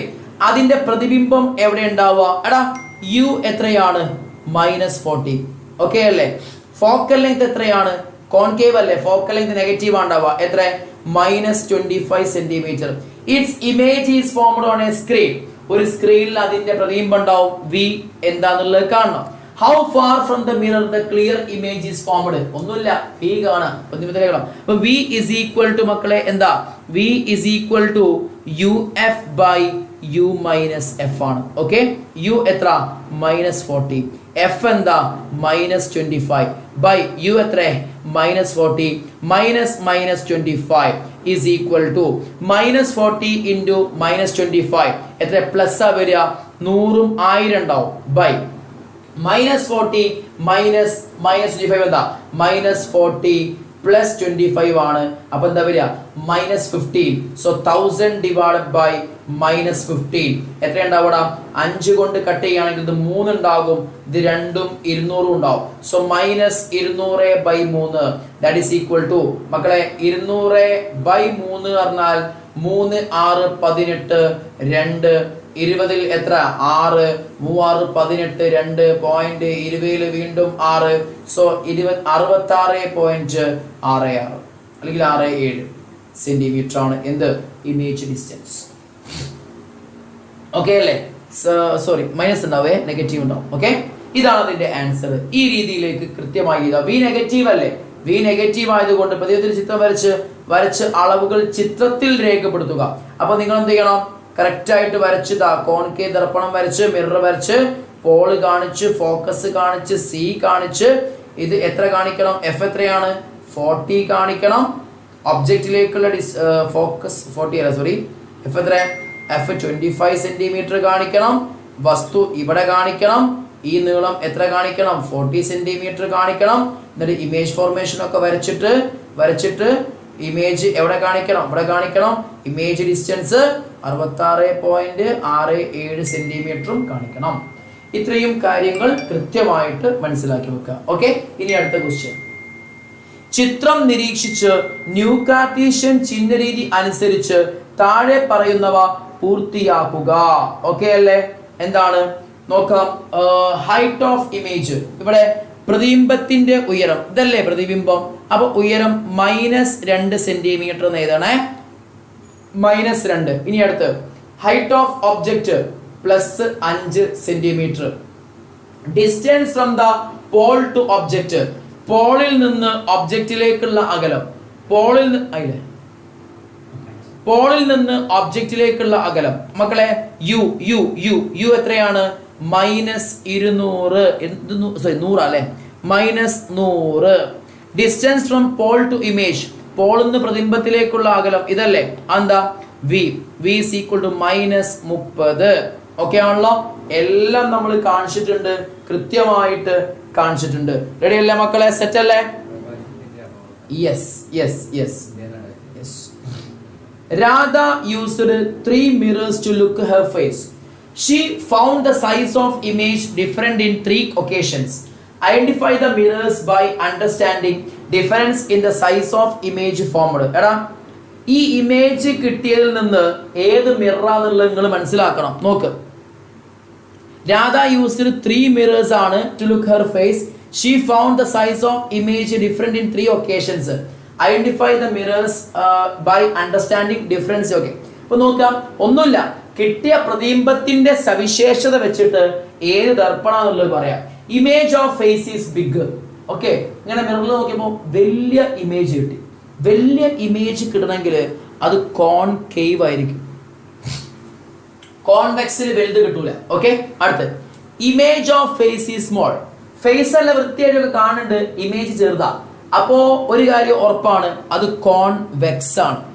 കോൺവെക്സ് കോൺവെക്സ് നോക്കിയാൽ നമുക്ക് നമ്മളെ കാണാം, ചെറിയ ഇമേജ് ആയിട്ട് കാണാം. ഓക്കെ, ഇനി അടുത്ത് image of same size plane mirror ആയിരിക്കും. പ്ലെയിൻ മിറർ, സമതല ദർപ്പണം. ഓക്കെ അല്ലേ മക്കളെ? അപ്പൊ ഇത്രയും കാര്യം, ഇതൊരു ചെറിയ ചാപ്റ്റർ ആണ്. ഇത്രയും കാര്യങ്ങൾ നിങ്ങൾ മെയിൻ ആയിട്ടും ഈ ചാപ്റ്ററിൽ എന്ത് ചെയ്യണം, നിങ്ങൾ ഓർത്തു വെക്കണം. വെരി വെരി ഇമ്പോർട്ടന്റ് ആണ്, വളരെ പ്രധാനപ്പെട്ട ഏരിയാസ് ആണ്, മറന്നു പോകരുത്. ഓക്കെ അല്ലേ? അപ്പൊ നമ്മൾ ഈ അടുത്ത ചാപ്റ്ററിലേക്ക് നമ്മൾ കടക്കാൻ പോവാണ്. നെക്സ്റ്റ് ചാപ്റ്ററിലേക്ക് നമ്മൾ വരുമ്പോൾ മക്കളെ നോക്ക്, അടുത്ത ചാപ്റ്ററിൽ എന്താ നോക്കാം നമുക്ക് കേട്ടോ. Next chapter. അപ്പൊ നമ്മൾ ക്വസ്റ്റ്യൻസ് ഒക്കെ ഒരുപാട് ചെയ്തിട്ടുണ്ട്. ഓക്കെ, കൃത്യമായിട്ട് മക്കൾ മനസ്സിലാക്കണം, ഓരോന്നിലും എന്താന്നുള്ളത് കറക്റ്റ് ആയിട്ട് മനസ്സിലാക്കാം. അപ്പൊ 2 ചാപ്റ്റേഴ്സ് ഏകദേശം ക്വസ്റ്റ്യൻ ലെവൽ മക്കൾക്ക് ഓക്കെ ആണോ? ഒന്ന് കമന്റ് ചെയ്തേ. ഏകദേശം ക്വസ്റ്റ്യൻസ് നമ്മൾ ഡിസ്കസ് ചെയ്തിട്ടുണ്ട്. ഒരു ഫൈനൽ റൗണ്ട് റിവിഷൻ നിങ്ങൾ ഇനിയും നടത്തണം. ഓക്കെ, നല്ല വൃത്തിയായിട്ട് തന്നെ പഠിച്ചു പോകണം. തിയറി ഒക്കെ പെർഫെക്റ്റ് ആയി നോക്കിയിട്ട് പോവാ. ഈ ക്വസ്റ്റ്യൻസ് എന്തായാലും നിങ്ങൾ സോൾവ് ചെയ്യണം. ഓക്കെ, ക്ലിയർ ആണ്? റെഡി? ഇനി അടുത്ത ചാപ്റ്റർ ആണ്. Next chapter is refraction of light. ലൈറ്റിന്റെ അപവർത്തനം, പ്രകാശത്തിന്റെ അപവർത്തനമാണ് റിഫ്രാക്ഷൻ ഓഫ് ലൈറ്റ് ആണ്. ക്വസ്റ്റ്യൻസ് നോക്കാം. The critical angle of glass is 42 degree. എടാ, ഗ്ലാസിന്റെ ക്രിട്ടിക്കൽ ആംഗിൾ 42 ഡിഗ്രി ആണ്. ആയിക്കോട്ടെ. What is meant by critical angle? എന്താണ് ക്രിട്ടിക്കൽ ആംഗിൾ എന്ന് പറഞ്ഞാൽ? Okay, critical first chapters expect ചെയ്യണോ വെച്ചാൽ കുറച്ച് ക്വസ്റ്റ്യൻസ് ഒക്കെ വരും ഫസ്റ്റ് ചാപ്റ്ററിൽ നിന്ന്, വളരെ കുറഞ്ഞ പെർസെന്റേജ് ഉണ്ടാവുള്ളൂ. Okay, ready? ഇനി എന്താ critical angle? when light ray travels from denser medium to rarer medium, then the angle of incidence at which angle of refraction becomes 90 degree is known as critical angle. പ്രകാശം പ്രകാശിക സാന്ദ്രത കൂടിയ മാധ്യമത്തിൽ നിന്ന് കുറഞ്ഞ മാധ്യമത്തിലേക്ക് കടക്കുമ്പോൾ അപവർത്തന കോൺ 90 degree ആവുന്ന പതന കോണിനെ വിളിക്കുന്ന പേരാണ് മക്കളെ എന്ത്? ക്രിട്ടിക്കൽ കോൺ. കൃത്യമായിട്ട് പഠിച്ചു വെക്കുക. Yes yes yes yes, it is the angle of incidence at which angle of refraction becomes 90 degree. അപവർത്തന cone 90 degree ആകുന്ന പതന കോണാണ് എന്ത്? ക്രിട്ടിക്കൽ കോൺ. ഇനി when the angle of incidence in glass is 42 degree, what will be the angle of refraction? അത് പതന കോൺ 42 degree ആണ് ഇവിടെ എങ്കിൽ, ഗ്ലാസ് ആണ്, ഗ്ലാസ്സിലെങ്കിൽ അപവർത്തന കോൺ എത്രയായിരിക്കും? 90 ഡിഗ്രി, 90 ഡിഗ്രി. ഓക്കെ ആണല്ലോ? അടുത്ത് name the phenomenon occur when the angle of incidence is 40 degree. അപ്പൊ ക്രിട്ടിക്കൽ കോണിനേക്കാൾ കുറവാണ് 40 ഇവിടെ. അപ്പൊ എന്താ നടക്കുക? റിഫ്രാക്ഷൻ, റിഫ്രാക്ഷൻ ഓർ അപവർത്തനം, അപവർത്തനം നടക്കും. ഓക്കെ, ഇനി അടുത്ത് name the phenomenon occur when the angle of incidence is 45 degree. 45 degree ആണെങ്കിൽ നടക്കുന്ന പ്രതിഭാസം എന്താണ്? Total internal reflection. മക്കളെ, ക്രിട്ടിക്കൽ കോണിനേക്കാൾ കൂടിയ ടോട്ടൽ ഇന്റേണൽ റിഫ്ലക്ഷൻ ആണ്, അതിനേക്കാൾ കുറഞ്ഞാൽ എന്താണ്? റിഫ്രാക്ഷൻ ആണ്. ക്രിട്ടിക്കൽ കോൺ ആണെങ്കിലും റിഫ്രാക്ഷൻ ആണ്, പക്ഷേ ആംഗിൾ ഓഫ് റിഫ്രാക്ഷൻ 90 ഡിഗ്രി ആകും എന്നേ ഉള്ളൂ കേട്ടോ. Ready? Next. Answer simple questions ആണ്, ആൻസറും ഓക്കെ ആണെന്ന് വിചാരിക്കുന്നു. Next question. താഴെ കൊടുത്തിരിക്കുന്ന പ്രസ്താവനകൾ തെറ്റുള്ളവ ശരിയാക്കി എഴുതുക. മിസ്റ്റേക്സ് ഉണ്ടെങ്കിൽ കറക്റ്റ് ആക്കാൻ. നോക്കുക, മാധ്യമങ്ങളുടെ പ്രകാശിക സാന്ദ്രതയിലുള്ള വ്യത്യാസമാണ് അപവർത്തനത്തിന് കാരണം. Refraction is due to the difference in optical density of different medias. മക്കളെ ശരിയാണ്. ഓക്കെ, മീഡിയത്തിന്റെ റിഫ്രാക്റ്റീവ് ഇൻഡെക്സ് ഉള്ള മാറ്റമാണ്, ഒപ്റ്റിക്കൽ ഡെൻസിറ്റി ഉള്ള മാറ്റമാണ്, പ്രകാശിക സാന്ദ്രതയുള്ള മാറ്റമാണ് അപവർത്തനത്തിന് കാരണം. ഒരു സംശയം വേണ്ട. ഇനി പ്രകാശത്തിന്റെ ഓരോ മാധ്യമത്തിലും പ്രകാശത്തിന്റെ വേഗതയിലുള്ള മാറ്റമാണ് അപവർത്തനത്തിന് കാരണം എന്ന് പറഞ്ഞാലും അത് കറക്റ്റ് ആണ്. ഓക്കെ, പ്രകാശ വേഗത വെച്ച് പറഞ്ഞാലും കറക്റ്റ് ആണ്, ഇത് വെച്ച് പറഞ്ഞാലും കറക്റ്റ്, രണ്ടും കറക്റ്റ് ആണ്. ഓക്കെ, അടുത്ത് പ്രകാശിക സാന്ദ്രത കൂടിയ മാധ്യമത്തിൽ പ്രകാശ വേഗം കൂടുതലായിരിക്കും. ഒപ്റ്റിക്കൽ ഡെൻസിറ്റി കൂടിയോടുത്ത് ലൈറ്റിന്റെ സ്പീഡ് കൂടുതലാണോ? അല്ല, അത് തെറ്റാണ്. അടുത്ത്, ഗ്ലാസിന്റെ പ്രകാശിക സാന്ദ്രത ജലത്തേക്കാൾ കുറവാണ്. ഗ്ലാസിന്റെ പ്രകാശിക സാന്ദ്രത ഏകദേശം 1.5 ആണ്. ജലത്തിൻ്റെത് 1.33 റേഞ്ചിലാണ്. ഗ്ലാസിൻ്റെ കൂടുതൽ. ഗ്ലാസിന്റെ പ്രകാശിക സാന്ദ്രത ജലത്തേക്കാൾ കുറവല്ല, ഗ്ലാസിൻ്റെത് കൂടുതലാണ്. സോ ഇതും റോങ് ആണ്. ഓക്കെ അല്ലേ? ഓക്കെ.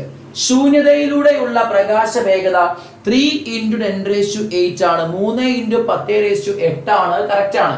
പ്രകാശിക വേഗത അത് കറക്റ്റ് ആട്ടോ. റെഡി? ഇനി മക്കളെ അടുത്ത question. Find the magnification of the image formed when the lens is placed at 2f of a convex lens.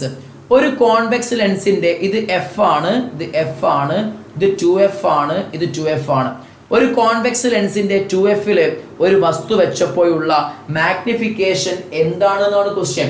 ഇവിടെ വസ്തു വെച്ചാൽ മക്കളെ ഇമേജ് ഏറെ ഉണ്ടാവുക, അത് സംശയം വേണ്ട. എവിടെ കിട്ടുക? 2f തന്നെ കിട്ടുക. പറഞ്ഞ 2f കിട്ടുക. അപ്പൊ 2f വെച്ചാൽ 2f കിട്ടും. സെയിം സൈസ് ആണ്, റിയൽ ആണ്, ഇൻവേർട്ടർ ആണ്. അതുകൊണ്ട് സെയിം സൈസ് ആയതുകൊണ്ട് മാഗ്നിഫിക്കേഷൻ 1 ആയിരിക്കും. റിയൽ ഇൻവേർട്ടർ ആയതുകൊണ്ട് നെഗറ്റീവ് ആയിരിക്കും. അപ്പൊ മക്കളെ എന്താ വരിക? പറ ആൻസർ. ഇവിടെ നെഗറ്റീവ് പോസിറ്റീവ് എന്നുള്ളതില്ല, ഒരു വാല്യൂ മാത്രം ചോദിച്ച്. വാല്യൂ എത്ര ഉണ്ടാവുക? 1 ആണ്. ശരിക്കും പറഞ്ഞാൽ -1 വരേണ്ടത്. അപ്പൊ അവിടെ 1 ഉള്ളൂ. ഗ്രേറ്റർ ദാൻ 1 അല്ല, എന്തായാലും ലെസ് ദാൻ 1 അല്ല, 0 അല്ല. അതുകൊണ്ട് 1 ആണ് വരേണ്ടത്. ശരിക്കും ആൻസർ -1 ആയിരുന്നു. പക്ഷെ ഇതിൽ -1 ഇല്ലല്ലോ. അപ്പൊ ഉള്ള എഴുതാം. ഓക്കെ, 1 എഴുതിയാൽ മതി കേട്ടോ. Next question. ഒരു കണ്ണടയുടെ ലെൻസിന്റെ പവർ -1.25 ഡയോപ്റ്റർ ആണ്. എടാ മക്കളെ, പവർ നെഗറ്റീവ് എന്ന് പറഞ്ഞാൽ ഫോക്കൽ ലെങ്ത്തും നെഗറ്റീവാ, ഫോക്കസ് നെഗറ്റീവാ. പവർ എന്ന് പറഞ്ഞാൽ 1/f ആ. അപ്പൊ എഫ് നെഗറ്റീവ് ആവുക പറഞ്ഞാൽ എന്താ? കോൺകേവ് ലെൻസിനാണ് എഫ് എന്താവല്? നെഗറ്റീവ് ആവോ? കോൺകേവ് ലെൻസ് ആണോ? കോൺകേവ് ലെൻസ് ആണോ? എഫ് നെഗറ്റീവാ. അപ്പൊ പവറും എന്താ? നെഗറ്റീവാ. കോൺവെക്സ് ലെൻസ് ആവുമ്പോ ഫോക്കൽ ലെങ്ത്തും പോസിറ്റീവ് ആണ്, പവറും പോസിറ്റീവ് ആണ്. സോ പവർ നമുക്ക് കിട്ടി. ഇനി ക്വസ്റ്റ്യൻ, കണ്ണടയിലെ ലെൻസ് ഏത് തരമാണ്? പറഞ്ഞു, കോൺകേവ്. ഏതാ മക്കളെ? Concave lens. ഓക്കെ. ഇനി അടുത്ത്, ഒരു ലെൻസിന്റെ പവർ എന്നതുകൊണ്ട് അർത്ഥമാക്കുന്നത് എന്താണ്? What is meant by power of lens? Power of lens എന്ന് പറഞ്ഞാൽ it is the reciprocal of focal length in metres. മീറ്ററിലുള്ള ഫോക്കസ് ദൂരത്തിന്റെ വ്യുൽക്രമമാണ് എന്ത്? പവർ. P = 1/f ആണ്. പഠിച്ചു വെക്കുക. പവറിന്റെ യൂണിറ്റ് എന്താ മക്കളെ? Find the focal length of lens. Okay, ഇവിടെ എന്ത് കാണണം? ഈ ഫോക്കൽ ലെങ്ത് കാണണം മക്കളെ. പവർ എത്രയാണ്? -1.25 ഡയോപ്റ്റർ അല്ലേ? അതുകൊണ്ട് ഫോക്കൽ ലെങ്ത് എന്ന് പറഞ്ഞാൽ എന്താ? 1/പവർ ആണ് അല്ലെ? 1/പവർ. അപ്പൊ എന്താ? 1/-1.25 ഇസ് ഈക്വൽ ടു, ഞാൻ മുകളിലും താഴത്തും 100 കൊണ്ട് ഗുണിച്ചാല് 100/-125 എന്നുണ്ടാവും. 100 എത്ര 25 ഉണ്ട്? 100 എത്ര 25 ഉണ്ട്? 4/125 5/25. അപ്പൊ എന്താ? -4/5. സോ എഫ് എന്താ മക്കളെ? -4/5 മീറ്റർ എന്നാ ഉണ്ടാവുക. ഡയോപ്റ്ററിലുള്ള പവറിനെ ഉപയോഗിച്ചിട്ട് നിങ്ങൾ ഫോക്കൽ ലെങ്ത് കാണുകയാണെങ്കിൽ, ഫോക്കസ് ദൂരം കാണുകയാണെങ്കിൽ ആ എഫ് നിങ്ങൾക്ക് കിട്ടുക മീറ്ററിലായിരിക്കും. ആ മീറ്റർ നിങ്ങൾ എന്ത് ചെയ്യാൻ? ആ മീറ്റർ നിങ്ങൾ സെന്റിമീറ്റർ ആക്കാൻ നിങ്ങൾ 100 കൊണ്ട് മൾട്ടിപ്ലൈ ചെയ്യണം. -4/5 × 100 അടിച്ചാൽ അത് സെന്റിമീറ്റർ ആയി. So what is answer? -400/5 that is equal to -80 centimetre ആണ് എന്ത്? Focal length in centimetre. മക്കളെ സെറ്റ് ആണെന്ന് വിചാരിക്കുന്നു. Right? Next question. Analyse the ray diagram OB indicates an object placed in front of the convex lens. ഒന്നുമില്ല, നോക്കാം. Complete the ray diagram using given incident rays. ഒന്നുമില്ല മക്കളെ, complete ആക്കാൻ. എടാ എന്ത് സുഖമാണ് ഇത് കംപ്ലീറ്റ് ആക്കാൻ. നേരെ കൊണ്ടുപോവാ. ഓക്കെ ആണോ? ഇത് നേരെ ഫോക്കസ് കൂടി കൊണ്ടുപോവാ. അപ്പൊ മുട്ടും ദാ ഇത് മുട്ടിയോട്ട് ഇമേജ് വരക്കുക. This will be our image. മക്കളെ 1 സെക്കൻഡ്, കറക്റ്റ് ആക്കി വരക്കണേ. ദാ നീട്ടി വരക്കുന്നു. ഇവിടുന്ന് ഫോക്കസ് കൂടെ നീട്ടി വരക്കുന്നു. ദാ ഫോക്കസ് കൂടെ നീട്ടി വരക്കുമ്പോൾ you will get image here. കണ്ട, ഇതാണ് നമ്മളുടെ ഇമേജ്. ഓക്കെ, കംപ്ലീറ്റ് ആക്കി. ഇനി what will be the position of image when the object is placed at 2f? എടാ 2F വെക്കുമ്പോൾ ഇമേജ് എവിടെ കിട്ടുക? അത് 2F തന്നെ കിട്ടുക. 2F കിട്ടും. ഓക്കെ, അടുത്ത question. Where should be the object placed to get a virtual image? Convex ലെൻസിന്റെ കേസിൽ എവിടെയാണ് നമ്മൾ ഒബ്ജക്റ്റിനെ വെക്കേണ്ടത് വിർച്വൽ ഇമേജ് കിട്ടാൻ? Between F and optic centre, അല്ലെങ്കിൽ എഫ് ആൻഡ് പി എന്ന് പറയാം, എഫ് ആൻഡ് ഒ എന്നും പറയാം. അപ്പോൾ ഒപ്റ്റിക് സെന്ററിന്റെയും എഫിന്റെയും ഇൻ ബിറ്റ്വീനിൽ വെച്ചാൽ നമുക്ക് ഇമേജ് എന്താ കിട്ടുക? വിർച്വൽ ഇമേജ് ആണ് കിട്ടുക കോൺവെക്സ് ലെൻസിന്റെ കേസിൽ ട്ടോ. കൃത്യമായിട്ട് ഓർത്തു വെക്കുക. അടുത്ത ക്വസ്റ്റ്യൻ. ഒരു ലെൻസിന് മുമ്പിൽ OB എന്ന വസ്തു വെച്ചിരിക്കുന്ന ചിത്രമാണ് ചുവടെ നൽകിയിരിക്കുന്നത്. ഇവിടെ ഉപയോഗിച്ചിരിക്കുന്ന ലെൻസ് ഏതാണ് മക്കളെ? കോൺവെക്സ് ലെൻസ് ആണ്. അടുത്ത്, രേഖാചിത്രം പൂർത്തിയാക്കി പ്രതിബിംബത്തിന്റെ സ്ഥാനം കണ്ടെത്തുക. എടാ നേരെ വരക്കുക, ഇങ്ങനെ സ്ട്രെയിറ്റ് ആയിട്ട് വരക്കുക.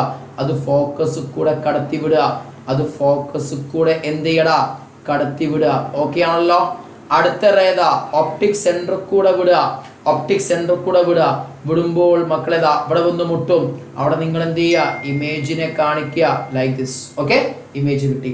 ഇനി രേഖാചിത്രം പൂർത്തിയാക്കി. എന്താ? പ്രതിബിംബത്തിന്റെ രണ്ട് സവിശേഷതകൾ എഴുതുക. എന്തൊക്കെയാ മക്കളെ? യഥാർത്ഥം തലകീഴായത്, ചെറുത് എഫിനും 2Fനും ഇടയിൽ, real inverted small in size, position എന്താ?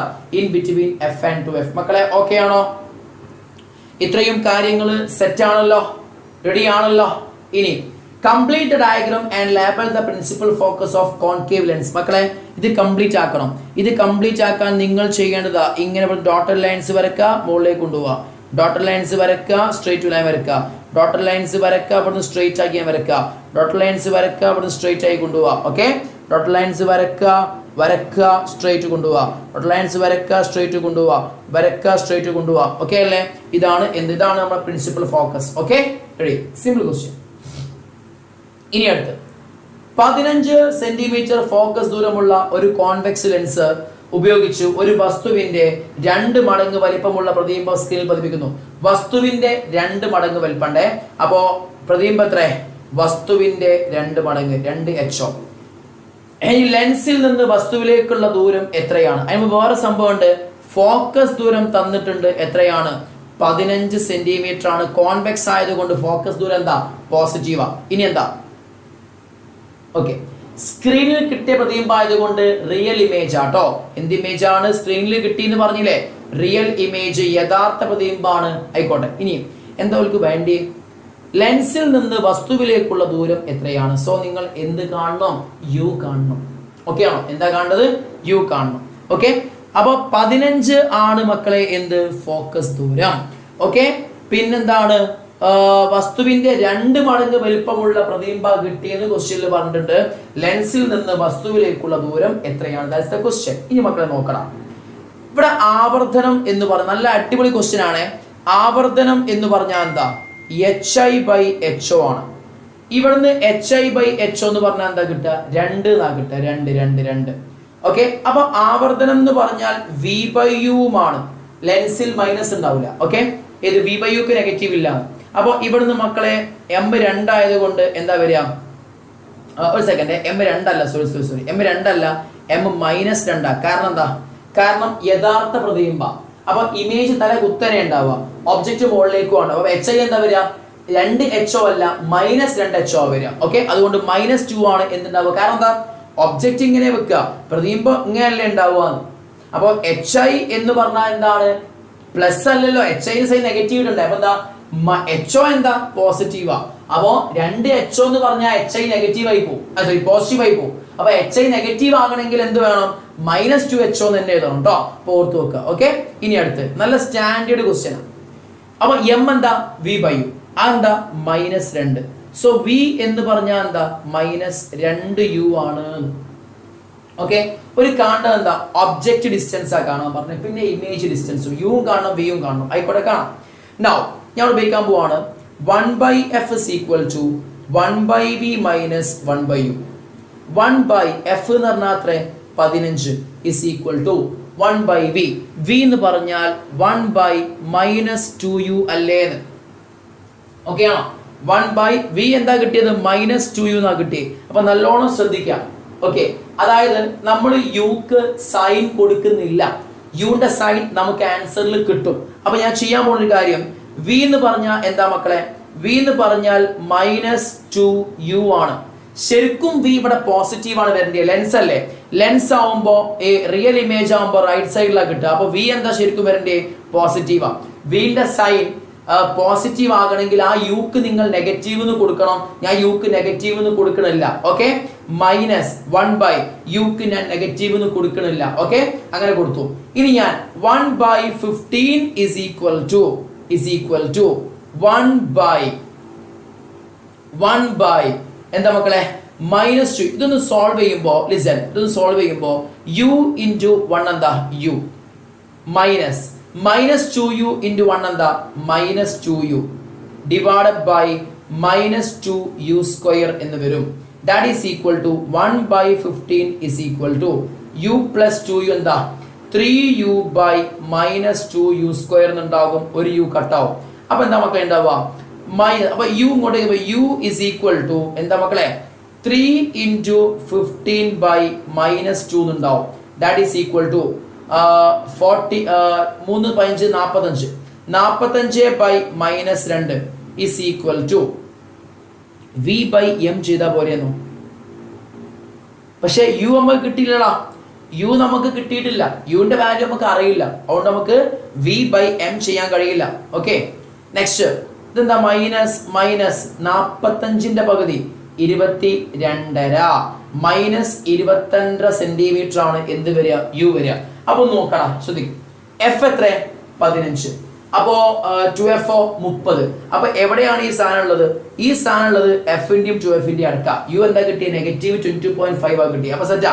അപ്പൊ യു വിയും ഒന്ന് നിങ്ങൾ നോക്കുകയാണെങ്കിൽ കൃത്യം മാഗ്നിഫിക്കേഷൻ 2 കിട്ടും. സെറ്റ്, പ്രശ്നങ്ങളൊന്നുമില്ല, സംഭവം പെർഫെക്റ്റ്. അപ്പൊ യു എന്താ? -22.5 സെന്റിമീറ്റർ എന്ന് കിട്ടി. ഇനി അടുത്തതായിട്ട് വി കാണണം. വി എന്താ? -2u. എന്താ? -2 into -22.5 that is equal to +45 centimetre എന്ന് കിട്ടും. ഇത് ഈ ഒരു ക്വസ്റ്റ്യൻ ചോദിക്കുകയാണെങ്കിൽ തന്നെ ആൻസർ ചെയ്യാനുള്ള ചാൻസ് വളരെ കുറവാണ് കുട്ടികൾ. കാരണം ഇത് അത്യാവശ്യം ഒരു സ്റ്റാൻഡേർഡ് ക്വസ്റ്റ്യൻ, +2 ലെവൽ ക്വസ്റ്റ്യൻ ആണ്. പക്ഷെ നിങ്ങൾക്ക് ചോദിക്കാൻ നിങ്ങളുടെ മോഡൽ ക്വസ്റ്റ്യൻ ആയി വന്ന സാധനമാണ്. സോ നിങ്ങൾ പഠിച്ചു വെക്കണം. അപ്പൊ ഞാൻ അവിടെ ചെയ്ത കാര്യങ്ങൾ മനസ്സിലാക്കേണ്ടത്, ആദ്യം യുവും വിയും തമ്മിലുള്ള ബന്ധം വെച്ചിട്ട് ഞാൻ ഇവിടെ എന്താ? വിക്ക് വാല്യൂ സബ്സ്റ്റിറ്റ്യൂട്ട് ചെയ്തു യു ടേംസിൽ. അവിടെ ഞാൻ യുക്ക് എന്ത് കൊടുക്കുന്നില്ല? യുക്ക് ഞാൻ സൈൻ കൊടുക്കുന്നില്ല. ഇവിടെയും കൊടുക്കില്ല, അവിടെയും കൊടുക്കില്ല, നേരെ ചെയ്തു. ഓക്കെ ആണല്ലോ? അപ്പൊ യുവിന്റെ വാല്യൂ കിട്ടി, വിന്റെ വാല്യൂ കിട്ടി. സെറ്റ് ആണെന്ന് വിചാരിക്കുന്നു മക്കളെ. ഓക്കെ ആണോ? അപ്പൊ ഞാന് ലെൻസിന്റെ ഈ ഒരു സ്ഥലത്ത് വെച്ചിട്ടുള്ള ന്യൂമറിക്കൽ പ്രോബ്ലംസിനാണ് ഞാൻ അവിടെ ഇമ്പോർട്ടൻസ് കൊടുത്തത്. അപ്പൊ ആ ന്യൂമറിക്കൽ പ്രോബ്ലംസ് നിങ്ങൾ നിർബന്ധമായിട്ടും പ്രാക്ടീസ് ചെയ്യണം. ഇമേജ് ഫോർമേഷൻസ് പ്രാക്ടീസ് ചെയ്യണം. ഈ വക കാര്യങ്ങളൊക്കെ നിങ്ങൾ എന്ത് ചെയ്യണം? പ്രാക്ടീസ് ചെയ്യണം. ടോട്ടൽ ഇന്റേണൽ റിഫ്ലക്ഷൻ നോക്കണം, സ്നെൽസ് ലോ നോക്കണം, റിഫ്രാക്ഷന്റെ ലോസ് നോക്കണം. ഇതൊക്കെ വളരെ ഇമ്പോർട്ടന്റ് ആയിട്ടുള്ള ഏരിയാസ് ആണ്. അത് നല്ല രീതിയിലേക്ക് നോക്കി തന്നെ എക്സാമിലേക്ക് പോവുകയാണ് കേട്ടോ. അപ്പൊ ക്വസ്റ്റ്യൻസ് മാക്സിമം നിങ്ങൾ എന്ത് ചെയ്യുക? വർക്ക്ഔട്ട് ചെയ്യുക. ഞാൻ കുറച്ചും കൂടെ ക്വസ്റ്റ്യൻ വേണോ? ഈ ക്വസ്റ്റ്യൻ നോക്കടാ. Statements related to the images formed by lenses are given below. Tabulate them into those related to real image and virtual image. റിയലും വിർച്വലും ഒന്ന് ക്ലാസിഫൈ ചെയ്യാം. യഥാർത്ഥവും മിഥ്യയും. അപ്പൊ റിയൽ എന്ന് പറഞ്ഞാൽ യഥാർത്ഥം, റിയൽ എന്ന് പറഞ്ഞാൽ യഥാർത്ഥം. ഓക്കെ, വിർച്വൽ എന്ന് പറഞ്ഞാൽ മിഥ്യ. ഇതൊന്ന് ക്ലാസിഫൈ ചെയ്യണം. ഇൻവേർട്ടർ ആണ്, എന്താ? റിയൽ ആയിരിക്കും. cannot be captured, സ്ക്രീനിൽ കിട്ടില്ല, എന്താ? വിർച്വൽ ആണ്, മിഥ്യ. can be captured, സ്ക്രീനിൽ കിട്ടും, എന്താ? റിയൽ ആണ്. Image formed when actual intersection of light rays occur, എന്താ? റിയൽ. റിയൽ ഇമേജിലാണ് ശരിക്കും ലൈറ്റ് വന്ന് കൂടി ചേരുമ്പോൾ റിയൽ ഉണ്ടാവുക. അടുത്ത് ഇറക്റ്റ് ഇമേജ് ആണെങ്കിൽ വിർച്വൽ ആയിരിക്കും. ഇനി മാഗ്നിഫിക്കേഷൻ നെഗറ്റീവ് ആവല് റിയലിനാണ്. ഓക്കെ, സിമ്പിളാ. ഈ വക ക്വസ്റ്റ്യൻസ് ആണ് നിങ്ങൾ മെയിൻ ആയിട്ട് ഫോക്കസ് ചെയ്യേണ്ടത്. അപ്പൊ സിമ്പിൾ എക്സാം ആയിരിക്കും, ഒരുപാട് ടഫ് ഒന്നും നിങ്ങൾ എക്സ്പെക്ട് ചെയ്യേണ്ട. നിങ്ങൾ തിയറി കൃത്യമായിട്ട് പഠിക്കുക. ഞാൻ ഈ ചെയ്ത പ്രോബ്ലംസ് കുറച്ച് അഡ്വാൻസ്ഡ് ആയിട്ടുള്ള ക്വസ്റ്റ്യൻസ് ആണ്. ഇതൊന്ന് ജസ്റ്റ് നിങ്ങൾ നോക്കിയിട്ട് സെറ്റ് ആക്കിയിട്ട് എന്ത് ചെയ്യുക? എക്സാമിന് പോവുക. നമ്മൾ ഏകദേശം ഒരു 1.25 മണിക്കൂർ 3 ചാപ്റ്ററിലെ പ്രോബ്ലം ലെവലിലുള്ള കാര്യങ്ങൾ നമ്മൾ ഡിസ്കസ് ചെയ്തിട്ടുണ്ട്. നമ്മൾ ഈ ബോർഡ് എക്സാമിന്റെ അനുബന്ധിച്ചുകൊണ്ട് ഓരോ ചാപ്റ്ററിലും നമ്മൾ ഒരുപാട് ക്വസ്റ്റ്യൻസ് വർക്ക്ഔട്ട് ചെയ്യും. ഓരോ ചാപ്റ്ററിലും എന്താ പറയാ, അത്രയധികം ക്വസ്റ്റ്യൻസ് ആണ് നമ്മൾ മെയിൻ ആയിട്ട് ഫോക്കസ് ചെയ്യുക. ഒരുപാട് തിയറി വീണ്ടും വീണ്ടും വീണ്ടും കേൾക്കണ്ട, അത് നിങ്ങൾ പഠിക്കണം. നിങ്ങൾക്ക് ചാപ്റ്റർ കിട്ടുന്നതാണ്, സ്കൂളിൽ ട്യൂഷനൊക്കെ കിട്ടുന്നതാണ്. ചാപ്റ്റർ നിങ്ങൾ സെറ്റ് ആക്ക്, ക്വസ്റ്റ്യൻസ് ഫുള്ള് ഞങ്ങൾ സെറ്റ് ആക്കി തരും. Don't worry. ഇപ്പൊ നമ്മൾ കുറച്ച് ക്വസ്റ്റ്യൻസ് ആണ് ഈ പ്രീവിയസ്, കാരണം ഇന്ന് നിങ്ങൾ ചെയ്യേണ്ടത് എന്താ വെച്ചാൽ നിങ്ങൾ സ്വയം പഠിക്കണം. നിങ്ങൾ കൃത്യമായി നിങ്ങൾ ചാപ്റ്റർ നോക്കി നിങ്ങൾ ഇരുന്ന് നിങ്ങൾ സ്വന്തം ബുക്ക് നോക്കിയിട്ട് നിങ്ങൾ ബുക്ക് വായിച്ചു പഠിക്കണം. എന്നാലേ നിങ്ങൾക്ക് നാളെ എക്സാം എഴുതാൻ പറ്റുള്ളൂ, നിങ്ങൾ മെമ്മറൈസ് ചെയ്യാൻ പറ്റുള്ളൂ. ഓക്കെ അല്ലേ? കൂടുതൽ ലൈവിലേക്ക് നിങ്ങൾ ടൈം സ്പെൻഡ് ചെയ്യരുത്. അതുകൊണ്ട് ഞാൻ ഇത്ര ഫാസ്റ്റ് ആയിട്ട് ചാപ്റ്റേഴ്സ് നീക്കിയത്. ഓക്കെ, അതുകൊണ്ട് ഞാൻ കുറേ ക്ലാസ് എടുത്തൊന്നുകൊണ്ട് നിങ്ങൾക്ക് ബെനിഫിറ്റ് ഉണ്ടാവില്ല. നിങ്ങൾ എത്രത്തോളം പഠിക്കുന്നുണ്ടോ, നിങ്ങൾ എത്ര വർക്ക് ചെയ്യുന്നുണ്ടോ, നിങ്ങൾ എത്ര എഴുതി പഠിക്കുന്നുണ്ടോ, അതിനനുസരിച്ചാണ് നിങ്ങളെ മാർക്ക് എന്ത് ചെയ്യുക, വീഴുക. അത് പ്രത്യേകം ശ്രദ്ധിക്കുക, നന്നായിട്ട് പ്രിപ്പയർ ചെയ്യാം. എന്തായാലും നാളെ നമ്മൾ ഇന്ന് ഡിസ്കസ് ചെയ്ത ഭാഗത്ത് നിന്ന് ഇഷ്ടം പോലെ ക്വസ്റ്റ്യൻസ് നാളത്തെ എക്സാമിന് ഉണ്ടാകും. അത് കൺഫേംഡ് ആണ്. മക്കൾ നന്നായി പ്രിപ്പയർ ചെയ്തോ. All the best. നന്നായി പഠിക്കണം, ഫുൾ മാർക്ക് സ്കോർ ചെയ്യണം. ഓക്കെ അല്ലേ? So best of luck, good night and thank you.